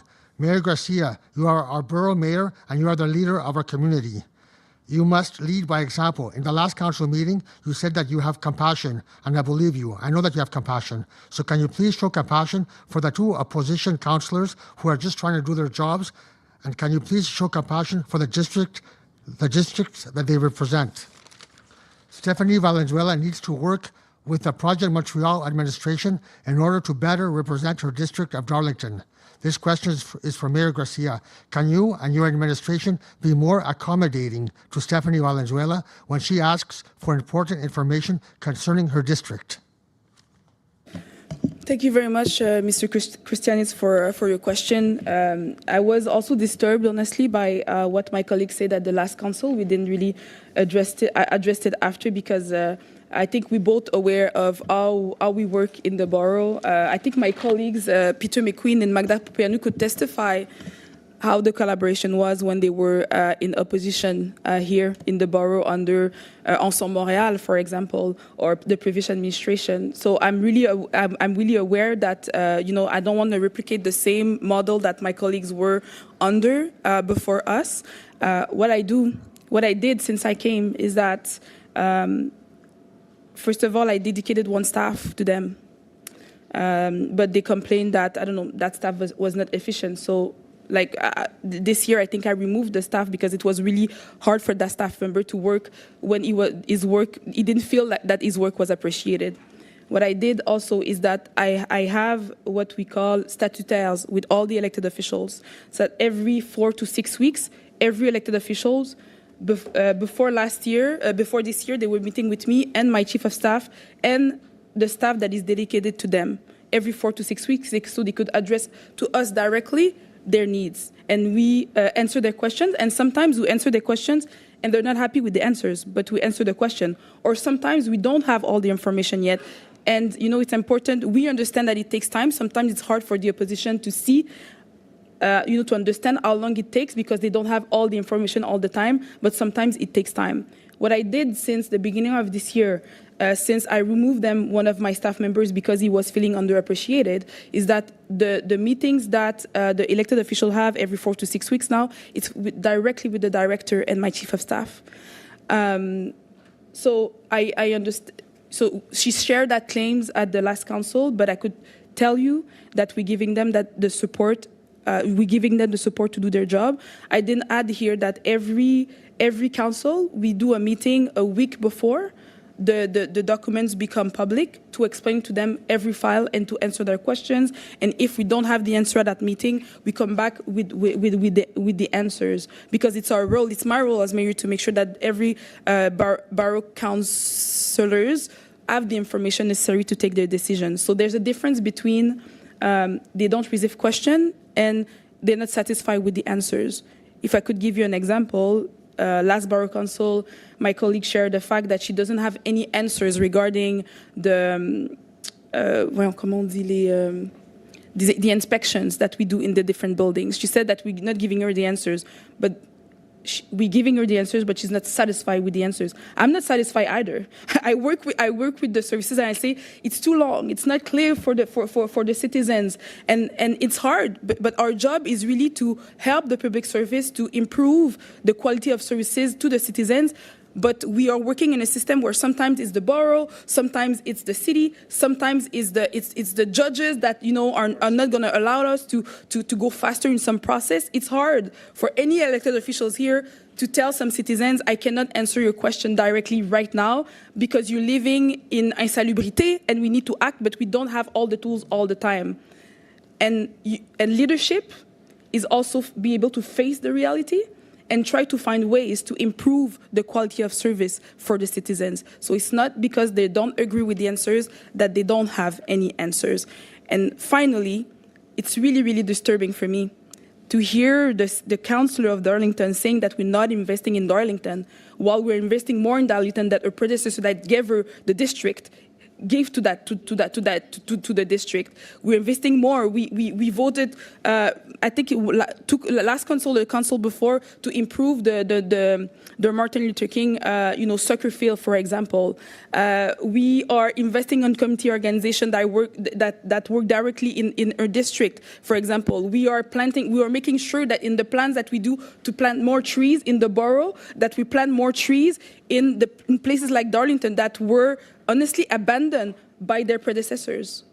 So it's really, really disturbing, and I don't want to get into those discussions. I'm answering you because you asked the question today. But working collaboratively also means, honestly, to recognize the work that is being done. Your next question, please. This comment and question is for Stephanie Valenzuela. In your opening statement in the last council meeting, you made some serious allegations against the Project Montreal administration of this borough. You stated that they often don't provide the necessary information. Mr. Christianis, I'm sorry, you're going to go back to the time. I just want to tell you that in the rules that we shared before, I need to make sure that this question period doesn't bring us to a debate. So you ask me a question. I don't know if you want to ask the same question to my colleague, but if you ask the same question, it could bring us to a debate. So maybe try to formulate your question in a way that's not going to bring us to a debate. So I'm going to give back, you have still 1 more minute, but think about how you're going to ask the question, or you could ask me your second question, or ask maybe another question to my colleague. Okay, this question is for Ms. Valenzuela. Can you be more specific and explain to us what is exactly happening behind the scenes between yourself and the Project Montreal administration? And what would you like to be changed in order for you to better represent our district? Écoutez, this I'm gonna. It could bring to a debate. It's not a debate if it's not a back and forth. Moi, je réponds à la question, puis par la suite, on passe au prochain. But I cannot answer back, So, the last time you made your statement, I didn't make any comment. You asked me, because we cannot go back and forth, so... There's no back and forth. J'ai le droit de répondre dans les règlements. Vous avez donné le droit à une personne de poser la deuxième question complémentaire à un autre conseillère de ville. Donc, en ce moment-ci, on est juste en débat parce que vous l'amenez. Mais honnêtement, j'ai le droit de répondre, puis on finit la conversation par la suite. Juste un instant, je vais suspendre un instant, s'il vous plaît.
Mr. Christianis, I mean, you could stay there, so she's going to answer. Yeah. Si je peux me permettre aussi, la période est terminée, donc il faudrait prolonger. Je vais le faire après. Merci. I'm sorry, Mr. Christianis. Honestly, with the entire situation, I lost track of your specific question. Would it be possible for you just to repeat what the question is so I could address your question?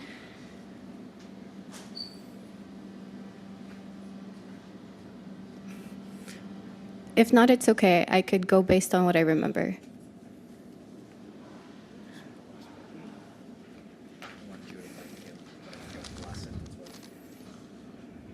Ms. Valenzuela, can you be more specific and explain to us what is exactly happening behind the scenes between yourself and the Project Montreal administration, and what would you like to be changed in order for you to better represent our district? Okay, thank you, George. So basically, I've been in this seat as city councilor for the District of Darlington since 2021, and only in this year have I addressed how the opposition has been treated in terms of access to information. I understand that maybe in the past, opposition councillors were treated differently, much worse, but that is their experience and that is not my experience. My experience should be changed. It should not be the treatment of other future elected officials. When it comes to the work that we do not only for the borough but for specifically our district, we should be included in discussions and changes. We should not be only informed after the fact or invited at the last second because there's an inauguration, for example. Yes, we had weekly statutaires when we started. And actually, the borough of CDN-NDG is the borough that has the most staff in their cabinet in terms of all the other 18 boroughs.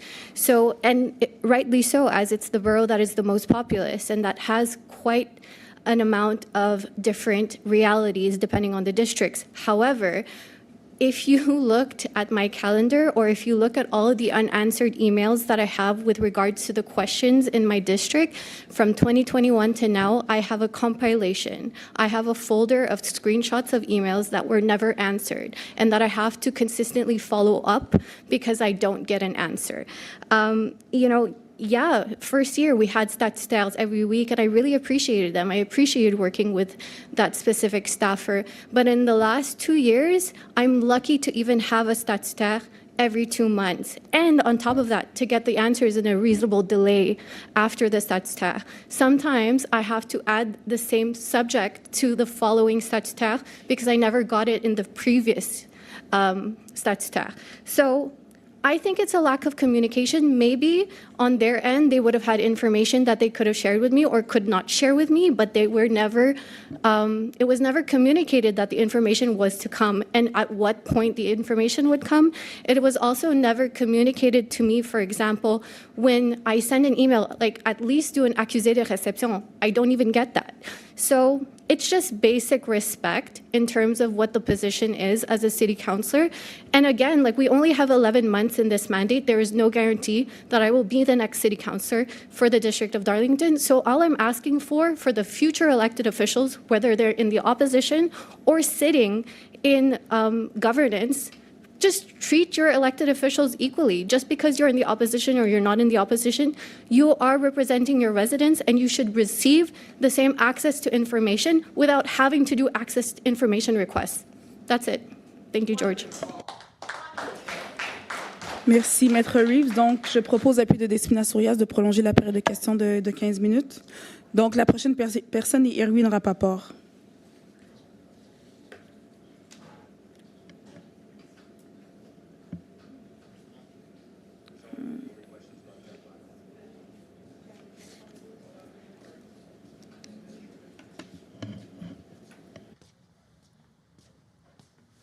Greetings. This is not a Terrebonne question. This time around now, we've got significant milestones regarding bike paths in our borough, especially the Borette bike path and the Terrebonne bike path. Can you speak in the mic, please? Oh, sorry. Thank you. This is an important issue. This is this period of. Sorry, just the thing. Can you just hold the timer for a second? thanks. No, at this right, the bike paths on Borette and Terrebonne have experienced certain milestones right now, and they're, you know, that we also have the possibility of a bike path being imposed on Jean Talon in Côte-des-Neiges. So, you know, people on Borette don't want the bike path there because a death occurred due to it. And on Terrebonne, there's been so many issues with the bike path. And you know all about them, be it the schools, St. Monica's, the impacts on individual residents in terms of parking, and the one-way street. People want it gone. And so I ask, will you agree to remove the bike paths and then hold a referendum on the bike paths on Terrebonne and Borette during the next election? En and conclusion, also on future bike paths. And secondly, will you recognize that thousands of people in Côte-des-Neiges and NDG oppose the imposed bike paths? So we're not going to remove the bike paths, and so that's for the first question. And the second question, you could go ahead. No, I asked, will you recognize that thousands of people, I asked it in the first intervention. So, on va arrêter le compteur. So I answered your first question, which I is... also had a second question in there where I said, will you recognize that thousands of people in NDG and Côte-des-Neiges oppose these imposed bike paths? So I know that there's some people who are against, and I know there's also people who are for. But so we need to look at the needs of the community, and that's why we're going to keep it. All right. Secondly, you've been knocking on doors in NDG recently in regards to the bike path and the situation with St. Monica's. You know, you didn't hold a public consultation, but you're going around speaking to neighbors. I've heard that you've been telling people that the problem with St. Monica's and a lessening attendance at the church was happening years ago due to COVID, and cannot be blamed on the bike path. And you know, you did say that they're not telling the truth when it comes to the situation in St. Monica's. En conclusion. So, you know, hold on. Because the situation at St. Monica's and the schools are being impacted by the bike path, will you at least agree to remove the bike path in the winter and just make it a summer bike path until we get rid of it? So this is a question about the Terrebonne bike path. No, I explained before that we're going to keep it for the winter for safety reasons, and also because people use it. And we call it winter bike path, but it's not really winter. As I think the first snow was today or yesterday, maybe at the end of the day. There's no more snow on the ground right now, so I think we understand that our climate right now is not like 6 months, of winter and snow on the ground. So we're not going to remove it for this season because of safety issues, because the street is going to be wider, and because people are still using it as well. Thank you. On est à Marie-Yvonne Kelly. Le titre, c'est sur la piste cyclable de Terrebonne. C'est la troisième question. Quatrième question. Monsieur Moreau, laissez-nous gérer. Merci. C'est la 40e question sur de Terrebonne. Just one moment, Mrs. Kelly, just one moment. Pour ma compréhension, pour la piste cyclable Terrebonne, c'est les questions 2, 4 et 6 qui ont été posées. Pour les pistes cyclables en général, questions 5, 9, et il va y avoir la question numéro 11. Donc ça, c'est Donc, on n'a plus de questions sur de Terrebonne. Plus de questions sur de Terrebonne. Mrs. Kelly, Madame Kelly, in English or en français? Oh, in English. In English. So, Yeah. Ms. Kelly, just to make sure you understand, so there's a limit of 3 questions on the same topic that we could answer. Do you understand? Yes. So your question cannot be about the Terrebonne bike path, just so you know that. So if you could reformulate the question. We could give you some time.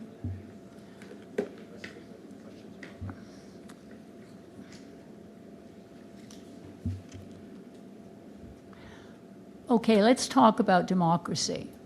You were elected by us, your citizens, and we don't feel heard. And we don't feel that you are respecting all the talent that's in this room that is objecting to some things that you're doing in our community. There seems to be no process to evaluate a project. Projects are just put in, and we have to live with them. Now, we know our communities. We've lived in them for several years, and I think we have something to offer you.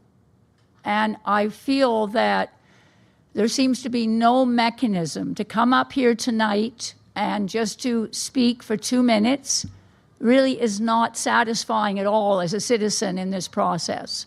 And when some of you say things, and we know it's not true, and we have to sit here and there's no vehicle for us to say, you know what, you're not telling the truth. And so I feel that we are really hamstrung in this district as citizens. And I feel even now when I'm told, whoops, we've had 3 questions on the topic you want to speak about tonight, so you're not going to be able to have a chance to speak about something that's very important to you that you've prepared to speak about this evening because you happen to slip in to slot number 4. And that doesn't feel like a democracy to me.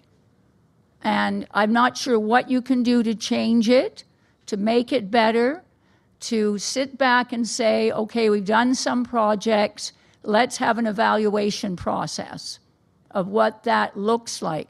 There seems to be a lot of unhappy people, a lot of unhappy citizens of all ages, and yet we have no vehicle to communicate with you. Sometimes we write to you, we don't even get a response. So then what? We go to the media. What other alternative do we have? So my first question is, how are you going to make this process more democratic? Thank you very much for your question, Mrs. Kelly, and I'm sorry to hear that you feel that way. I think you've mentioned some of the other, and I understand that this context here is not the best context to go deep into a subject. So that's why there's different ways to reach us, send us messages, meet with us, and for some project that we have in the borough, sometimes we do information sessions as well, so people could come and so people could understand the project and give us their comments. What we did is that we released, a project that we had 8 months before, so people could share with us their concern. We're still in communication with the committee, even when we implement a project. So I understand that right now here you feel like you're not. I mean, this is maybe not the democracy that you want, but in these type of spaces, it's the same time same thing at the municipal council. We need to have rules because there's only 5 minutes left for this question periods. Other people want to ask questions, so that's why we limit the subject. Now that I know exactly, I know you exactly because I've answered a couple of your emails. So I understand you say that I don't, but I did, and this is something that anybody could ask Accès à l'information. They will see that I answered your emails regarding regarding any subject that you sent me. So there's other ways to be in contact with us. Would you ever be willing? Just maybe let me finish. Okay, sure. So we want the people to be able to share to us their concerns because they are the expert of their living environment.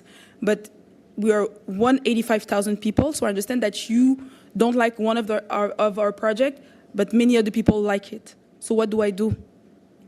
Well, that's the problem, because what you're doing at the moment is obviously not satisfactory.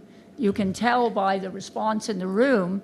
We simply want to have a forum, some kind of forum, to discuss, which I'm not allowed to mention, some projects that are happening in our borough that are causing hardship to people. And we can't seem to get that across to anybody. We can't represent the vulnerable, the children, the teachers. We just can't get them a chance at the table and we can't represent them, and we care about them as citizens. We care about each other, and we care about what happens when some of these projects come into our area where we simply can't offer you another suggestion, another way of doing something. We're not allowed. You're just told it's imposed. En conclusion. In conclusion, well, anyway, I'm not quite sure how to conclude myself, but anyway, good evening, everybody, and have a nice meeting. Merci. Il nous reste 3 minutes. La prochaine personne est Rachel Michi. Rachel Michi. C'est un sujet qui a déjà été abordé. D'accord. Liane Côté. C'est plus cyclable de Terrebonne. Non. Est-ce que vous allez prendre un autre sujet par rapport... Je vais l'adresser généralement.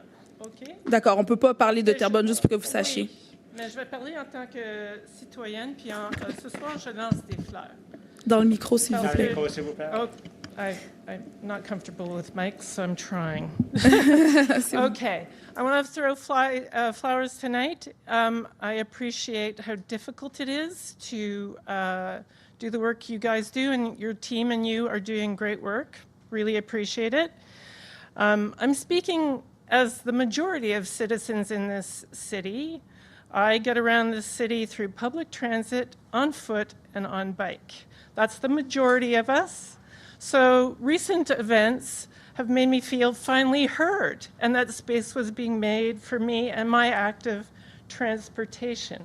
I noticed that, in fact, I feel less life-threatened, even as a pedestrian, when I go to Monkland from where I live at Conseil. So those changes have been very beneficial for me and thousands of other people like me in the hood. So I just felt you guys should know that. It's interesting to me, a man was here talking about how he and his son have benefited from those changes too. So children have been brought into this picture. And on another subject, I would like to throw out that the work you guys did on the bicycle highway of de Maisonneuve, the resurfacing is great. I can now have to schedule appointments with the chiropractor because I'm not getting my spine readjusted while I take the de Maisonneuve bike path. But I am extremely grateful for what you do. I'm a taxpayer.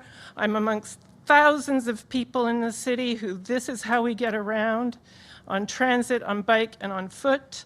And it's good to be finally considered in this picture and not just cars. So thank you.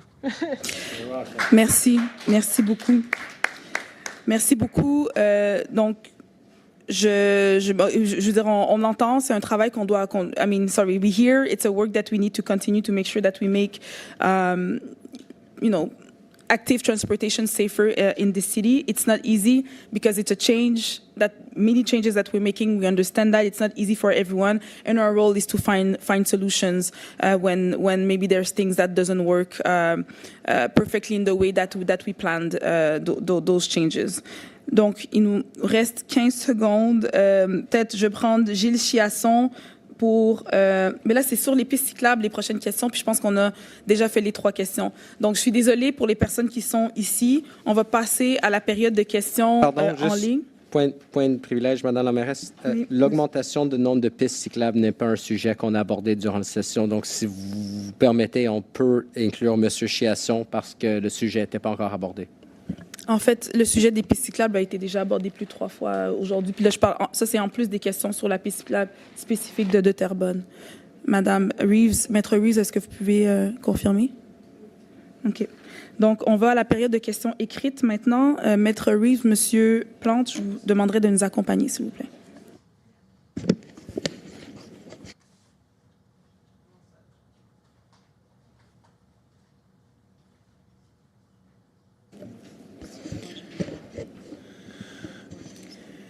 Donc, on a plusieurs questions en ligne qui sont sur les pistes cyclables, mais... Oui, allez-y, je vous laisse compter.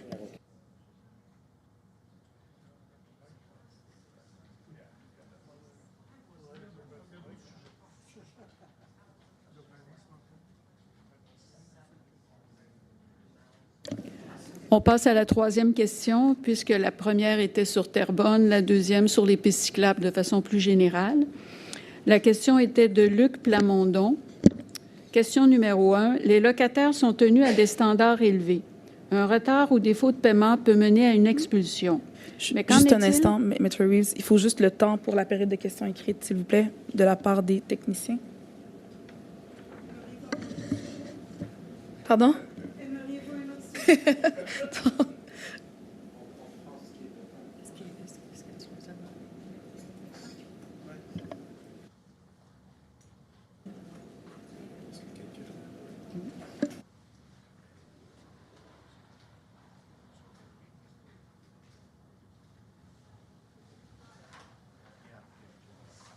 OK. Allons-y. Je vais recommencer. Les locataires sont tenus à des standards élevés. Un retard ou défaut de paiement peut mener à une expulsion. Mais qu'en est-il des propriétaires responsables de moisissures ou vermines qui, malgré des signalements à la Ville, ne règlent rien? Comment leur faire confiance pour réparer ou communiquer un plan d'action lorsque leur historique démontre négligence et absence de communication?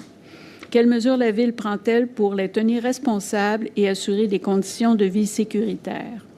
Question numéro 2. Les inspecteurs ou employés du service des permis doivent-ils déclarer les propriétés qu'ils possèdent dans l'arrondissement où ils travaillent? Si oui, comment cette information est-elle gérée pour éviter les conflits d'intérêts? Madame Sourias? Merci pour votre question, Monsieur Plamondon. En fait, sachez qu'on est pleinement conscient qu'on a une problématique d'insalubrité, qu'il y a plusieurs immeubles puis plusieurs logements qui sont insalubres dans l'arrondissement à Montréal. C'est pour ça aussi qu'on a mis en place plusieurs mesures pour accroître nos inspections puis de le faire de manière préventive au niveau de la Ville de Montréal. Il y a plusieurs immeubles d'ailleurs qui ont été assujettis à des inspections préventives pour détecter les problèmes qui peuvent être sur place. C'est sûr que, comme vous mentionnez, oui, il y a des inspections qui se font. C'est sûr que le nerf de la guerre, c'est d'avoir plus d'inspecteurs, étaient plus encore sur le terrain. Puis, on fait le suivi. Comment qu'on l'assure qu'on a des contacts directs avec les propriétaires d'immeubles pour qu'ils mettent en place les travaux qu'ils doivent faire, puis qu'on puisse assurer qu'ils mettent en ordre les logements en question. C'est sûr que c'est pas des situations qui sont faciles, mais on a quand même une équipe au niveau de l'arrondissement. On a même augmenté le nombre d'inspections qu'on fait pour s'assurer qu'on puisse s'assurer que les logements qui sont insalubres deviennent conformes. Donc, il y a des suivis qui sont faits. Si vous voyez des problématiques spécifiques dans votre immeuble, on est là pour vous écouter, pour prendre tout ça en note. Donc, n'hésitez pas à me contacter directement. Mes coordonnées sont en ligne. Puis, je pense pour la deuxième question, je n'ai pas les réponses, donc je vais demander à la mairesse de peut-être passer la question à nos services ou peut-être qu'elle a les réponses pour la deuxième question concernant si ils doivent avoir déclaré les propriétés qui sont sur leur possession. Donc, je ne suis pas certaine. Monsieur Plante?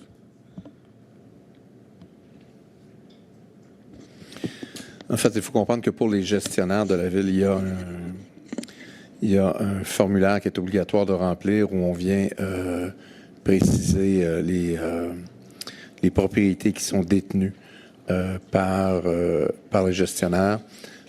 Pour les inspecteurs, je ne crois pas que ce soit le cas, mais évidemment, nous sommes tous régis par un code de conduite qui fait en sorte que dès qu'il peut y avoir conflit ou apparence de conflit d'intérêts, ceux-ci doivent être divulgués au contrôleur général.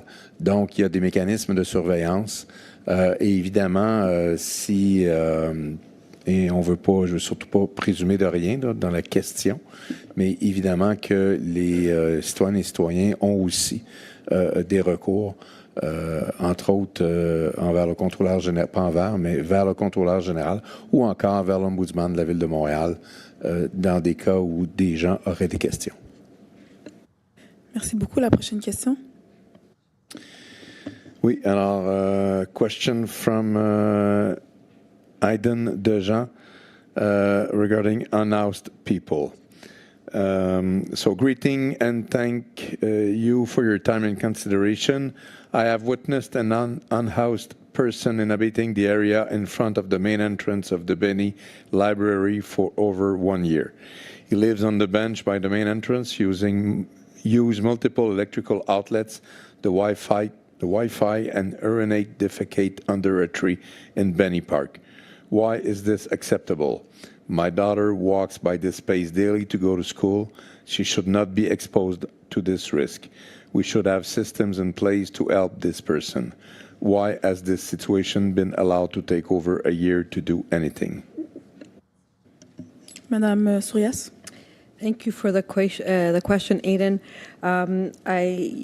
When we got the question, we know that our services are. We saw your question and brought it to our services. Our services are aware of the individual you're mentioning.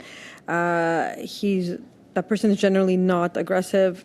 We understand that there's a discomfort as well when you see people who are unhoused that may be in a public space that you're using as well, and you have your kid, and it's not always easy to explain what's happening. But we do know that our services and the organizations that are on the ground that are accompanying the people who are unhoused in the borough do work closely, do communicate. They sometimes refer them, yes, to shelters, but also to the services that they may need, maybe for food or other things.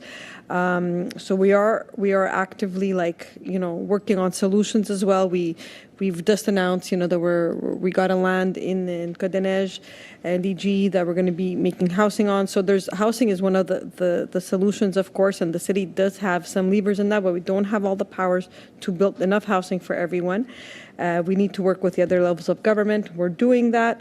But also, it's important that if you see any activities that you feel are dangerous or make you feel unsafe, it's important to obviously call our local PDQ station. They are obviously also in contact with the person at hand, but from what we understand, the person is not aggressive and is using the space, the space that is public, in a way that is I would say respectful. But again, if you see acts like you mentioned in your question that are disrespectful or whatnot, please be in contact with our local station so that they could intervene. Thank you. Next, a question from Alden Castro. Homelessness in Côte-des-Neiges. As temperatures drop and the challenge of winter set in, our community is increasingly witnessing the impact of homelessness. The presence of unhoused individuals has grown in Côte-des-Neiges, with notable concern arising from Martin Luther King Park, where the situation remains unaddressed, and now on St. Kevin Street, corner of Côte-des-Neiges, where a tent has been installed on church property for months. Residents and institutions are deeply affected, yet there has been no announcement of a heating center to provide relief. It's December 2nd. What steps is the borough taking to address this crisis, support our most vulnerable residents, and respond to the concerns of the community living with this daily reality? So thank you very much, Alvin Castro, for your question. And it's indeed December 2nd, and right now we are in communication with Prévention CDN-NDG, which is the organization that is being financed by the Health Ministry to operate a health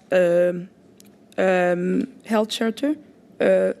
Heat shelter for the unhoused that are in the streets of Montreal, and particularly in this area here in Côte-des-Neiges-NDG. So they are the staff of the borough, myself, my cabinet, I've called meetings also with the Director General of that organization to help them open the shelter as soon as possible because it's cold now outside. So hopefully they're going to be able to open in the next couple of days. They're really getting there now. So my role in this situation, our role as a municipality is really to support that initiative from Provençal Côte-des-Neiges-NDG and the CIUS to make sure that the people have the resources that they need in times of cold particularly. So that's what we are doing right now today regarding the heat shelter. But as my colleague said before, we are also making sure that we accelerate the housing creation so people could be able to access some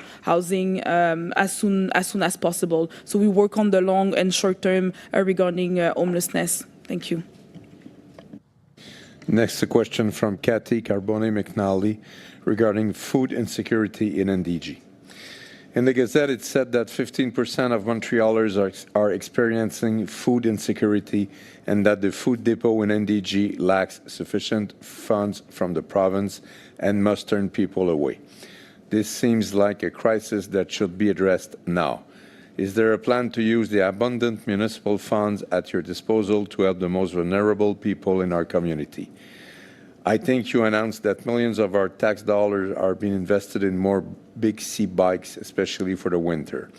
Yet, how can this be justified when so many people are going hungry right there in NDG and in Greater Montreal?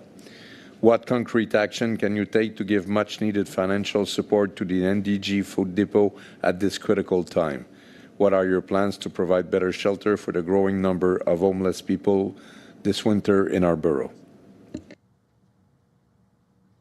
So thank you very much, Cathy Carbone-McNally, for your question. Food insecurity is really a huge concern. It's a concern, that is worked again with the provincial level, but here at the municipal level, the way we are helping to tackle that challenge is at multiple levels. So first of all, you need to know that we've increased by 3% the work of our community organization every year since we came here. The other thing that you need to know is that, and that includes organization that gives, that operates summer camps, for example, and they could give also food to our youth during summer times.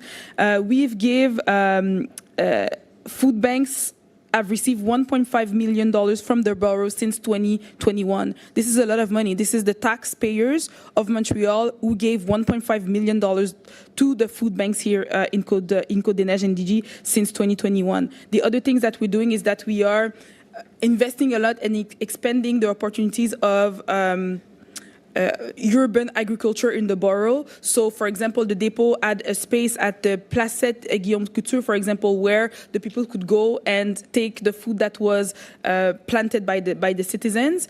The other big thing that we did also is that at the Hippodrome site this summer, Multicaf was operating the jardin, the garden there, and if I'm not mistaken, it helped them save around $70,000 by being able to have that space available to them to cultivate food that they could afterwards serve to the people who are in need. So those are the examples of action that we take at our level to make sure that we help food insecurity in the borough, and we're able to do that while we work also with an important issue, which is the people's safety when they walk, bike, and are in their car in the borough. We have to be able to tackle those two challenges at the same time, and that's what we were doing since we came into power. Thank you.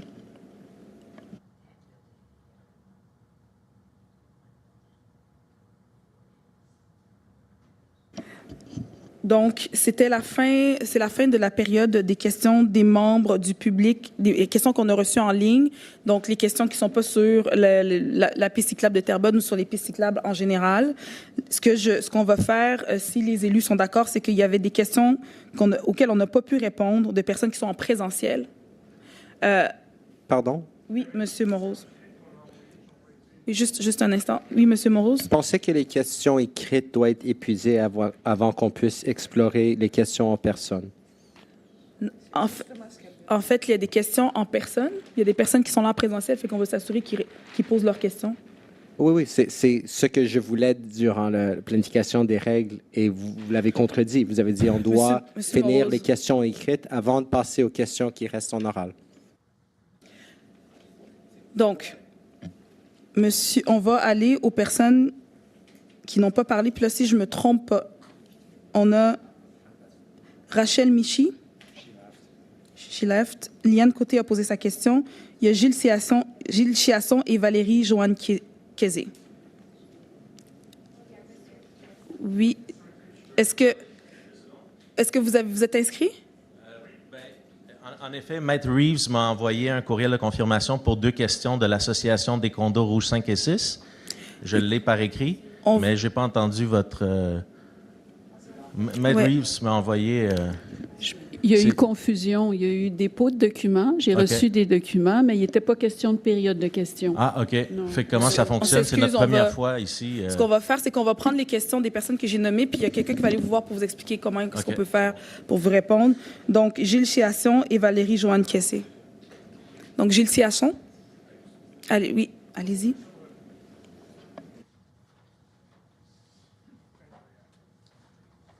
Bonsoir, good evening. I'd like to thank the mayor and the city councilors and Service Montreal for attending this meeting tonight. My question is about expanding on bike paths, but I want to preface it with something very positive in my experience. I'm very proud of the work you did with the Terrebonne bike path. It has been a project that has been going on for, 3 decades now.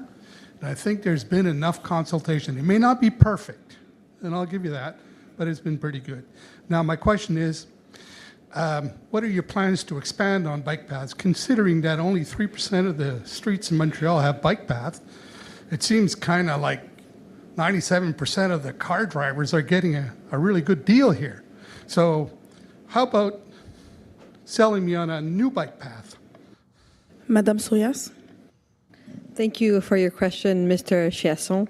Thank you for coming out on this cold winter night, almost winter. We do have our Plan Vélo that is basically an extended infrastructure project plan for cycling infrastructure across the city, and specifically for the borough. We have added more bike lanes, secured bike lanes. We had some, and then we secured them and added some new ones. So for sure, it's important to have all these infrastructures in place to encourage more people to, go active and choose to have options, I guess, to get around, not to exclude cars, obviously, but to give them more options. And the mayor mentioned it a bit earlier today for us. I think one of the big asks that we have when it comes coming from citizens is to have accesses going all the way to Côte des Neiges, so kind of linking both sides together. So Isabella is something that is in the plans. Of course, whatever we do this, we have to evaluate the impacts to ensure that we do it well, and that's what we did with Terrebonne. We really kind of we did a study. There were several. You're talking about 30 years, so there's an extensive history of dialogue with citizens and with institutions about this. So for us, it's important to continue in that mode to increase. I guess the infrastructure that's in place and better the ones that do exist. That's why we are we are following to see how it's being used and how the Terrebonne bike path, for example, is being used, and we're always going to be adapting it because things change, society changes, the number of users might grow. So for us, it's really important to keep evolving in this path of having different ways of getting around a city that is getting denser and denser, let's say the truth. Fair enough. I would also add that the number of bike paths that we do have presently is roughly 3%. And for those who are inconvenienced by this, you've got to remember this is a cultural thing. We've gone many years where we did not have bike paths, and I'll admit that people who ride bikes sometimes make up the rules for their own comfort. This would allow it to be established in more concrete terms. The more bike paths we get, the more we'll be used to following certain outlines. So I'm hoping that's what we learn from this experience, that not we go back and say, no bike paths in the entire city of Montreal, but that we move forward. And I'll say in conclusion, I want to wish everyone a wonderful season. I hope you find peace, love, and a little joy. Good evening. Madame Sourias? Well, thank you for your intervention. And of course, it's we're in agreement. We need to make sure that we go forward. It's not one mode of transportation against another. It's really just bettering the ones that we have, making it better for everyone. So really for us, it's making it a livable city as we are growing as a city as well. Thank you. Merci. La prochaine personne est Valérie Joanne Kessé.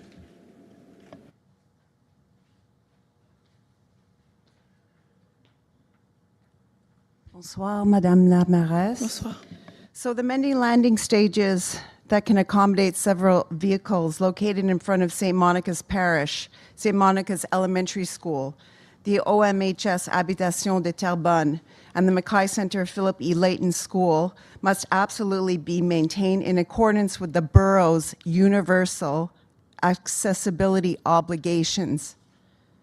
Peter McLean's claim that not all the schools are against the bike path on Terrebonne is actually not true. The project was presented to the schools as a fait accompli.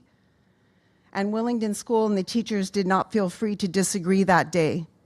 However, you received letters of objection to this project in February from the governing boards of 4 schools, and according to Mr. Lala, the school commissioner, and the schools are all against the Terrebonne bike path.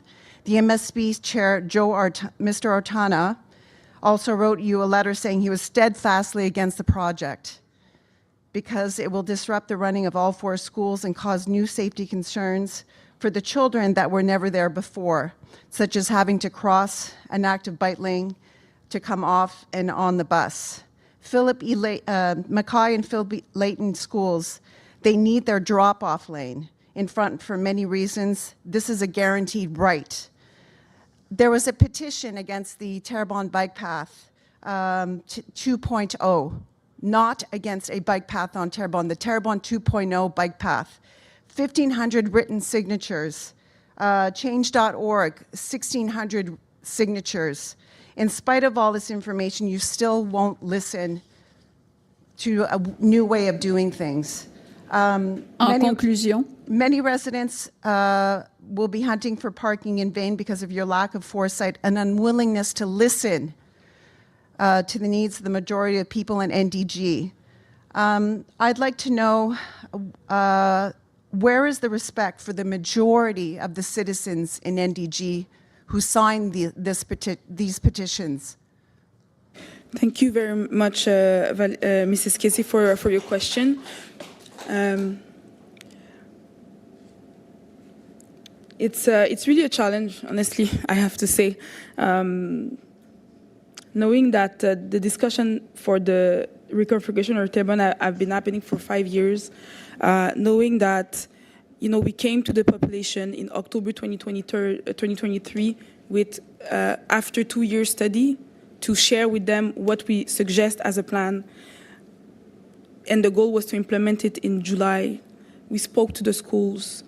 And I understand that politically, Joe Ortana, he does politics. Yes, he's the president of the school board, but clearly he does politics. He was presenting, he was going against the Spina-Sourias last election. So I understand his position, but I think we need to understand that his position are really political. But when we go see the people that are not political, the parents who send their kids biking or with trottinette, when they go, a whole family, you could see them on Terrebonne in the morning, or when the parents tell me that they feel comfortable now letting their kids go to school by themselves because the street is safer. I understand that maybe you don't hear that because you are in maybe an echo chamber where you see the people who are against only, but as elected official, when you say that 1,000 signatures is a majority, there's 100,000 people in NDG. And oftentimes, and I think it's the human nature, is the people who are against something that come here in councils, that send petitions. And the people tell me that, Mrs. Mayor, I like what you did. I'm not going to do any petition about it, but please continue. We want somebody with courage who is able to bring the changes that we desperately need in this borough, because maybe there was not that much courage with the previous elected officials around the table. So I hear you, but I also need to hear the other needs of other people. And your perspective is not the perspective of the majority of the people in NDG. I have to disagree with you respectfully, Mayor Katawa. Listen, 35% of people turned out to vote in 2021, okay? I don't feel like I'm heard, and a lot of people in NDG. I'm a Terrebonne Street resident, property owner. Yes, I'm all for bike paths. This Terrebonne 2.0 bike path does not work. It doesn't work for the institutions. It doesn't work for the residents. On my block alone, there were 19 spots pre-bike path. Now there were 5. And winter's around the corner. Why is the bike path going to be open in winter for so few cyclists on Terrebonne when we need the parking? I know you're anti-car and you know, but I mean, when will common sense prevail? Thank you for your question. And I'm anti-car. I don't know where you take that. The reason why I know it's dangerous to drive your car through Terrebonne is because sometimes I take my car, sometimes I walk, maybe fewer times I bike, because I'm not, I'm not, I'm not Peter McQueen, I'm going to say that. But I walk, I take public transportation, and I take my car. And I know that since we did that implementation, even when you drive your car, it feels safer. And I mean, thank you very much for everything that you do to, make sure that your voice is heard. But I really want to share with all of you guys that it's really, really hard. It's really, really hard because everyone thinks that their own reality is the truth. But we need to manage 180,000 people, 1,000 in NDG. I could tell you that I have a lot of people coming to thank me. I was at the schools during the beginning of school years. There were like hundreds of families coming with their kids by walk or by bike on the different schools in NDG. It's a real need, and we didn't. I'm not even getting into the collisions that we had on the Terrebonne before. We're talking about safety here. I know the change is difficult, but as a society, there are going to be many changes coming, and we're going to have to find ways to talk to each other and understand the different perspectives. And I understand that you say that I don't understand yours. I understand, I hear you. So that's why we made sure to go see the people, to have an come and see me. No, because I cannot go see 100,000 people. You understand that. But we could have sent an email or a survey in the mail. We're not going to do this. I'm just going to conclude by saying that we did an information session. We went to see the institution. We're still in contact with the institution that were not willing to talk with us for 6 months just because they need to just accept the reality. We're still willing to talk to them. So we're really doing a lot of efforts to make sure that we are able to hear everyone. I'm not going to be able to hear the 100,000 people about that specific project. We're never going to be able to hear everyone impacted by a project every time we do one. But Montreal needs to move forward. And I think Montreal wants to move forward. And Montreal will have no choice to move forward because of the climate change that we see, for example, because of the increased cars on our roads. That's a reality. And that makes our streets less safe for people. So those changes need to happen. And our challenge, honestly, as people who need to make those decisions for so many people, is to tell you that I hear you. I hear it's hard. And if we could find solutions for you, it will be my pleasure to work with the service to implement it. But I also need to listen to the other people that you may not know, that appreciate what we are doing, and also to look at the reality that climate change is there. We need to change the city to adapt to climate change, and that there's an increase of cars in the streets of Montreal. And it's not going to end because we're going to have more and more people. But every time we have more people in the city, we cannot add a car. But the reality is there's an increased presence of cars on our roads, and it's dangerous. People are dying. So we need to address that as well. Thank you.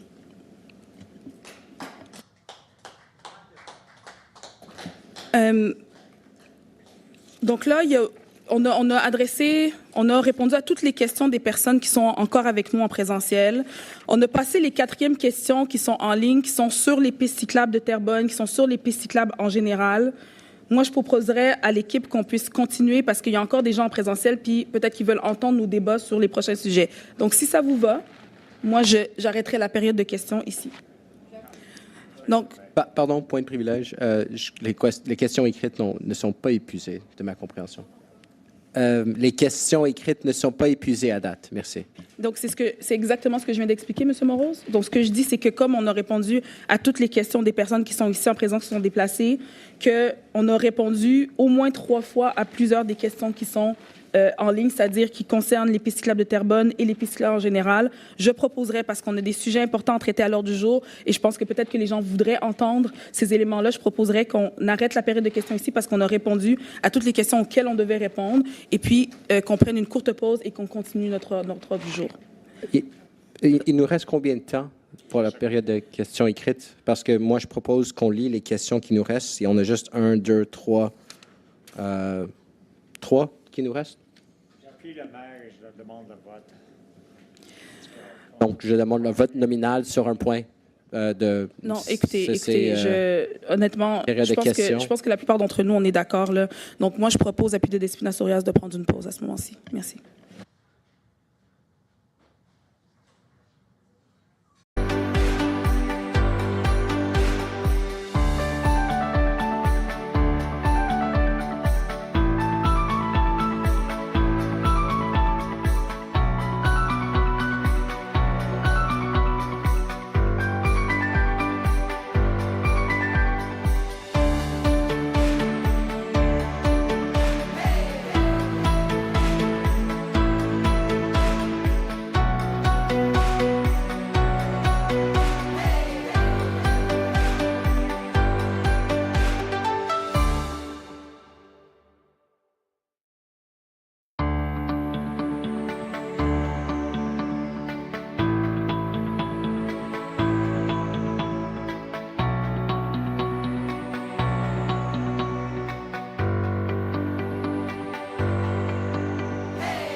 Alors, on reprend donc cette séance du conseil d'arrondissement du mois de décembre. Donc, nous sommes au point 10.07, la période des membres du conseil. Je vais juste demander à la technique de nous mettre un 15 minutes, s'il vous plaît.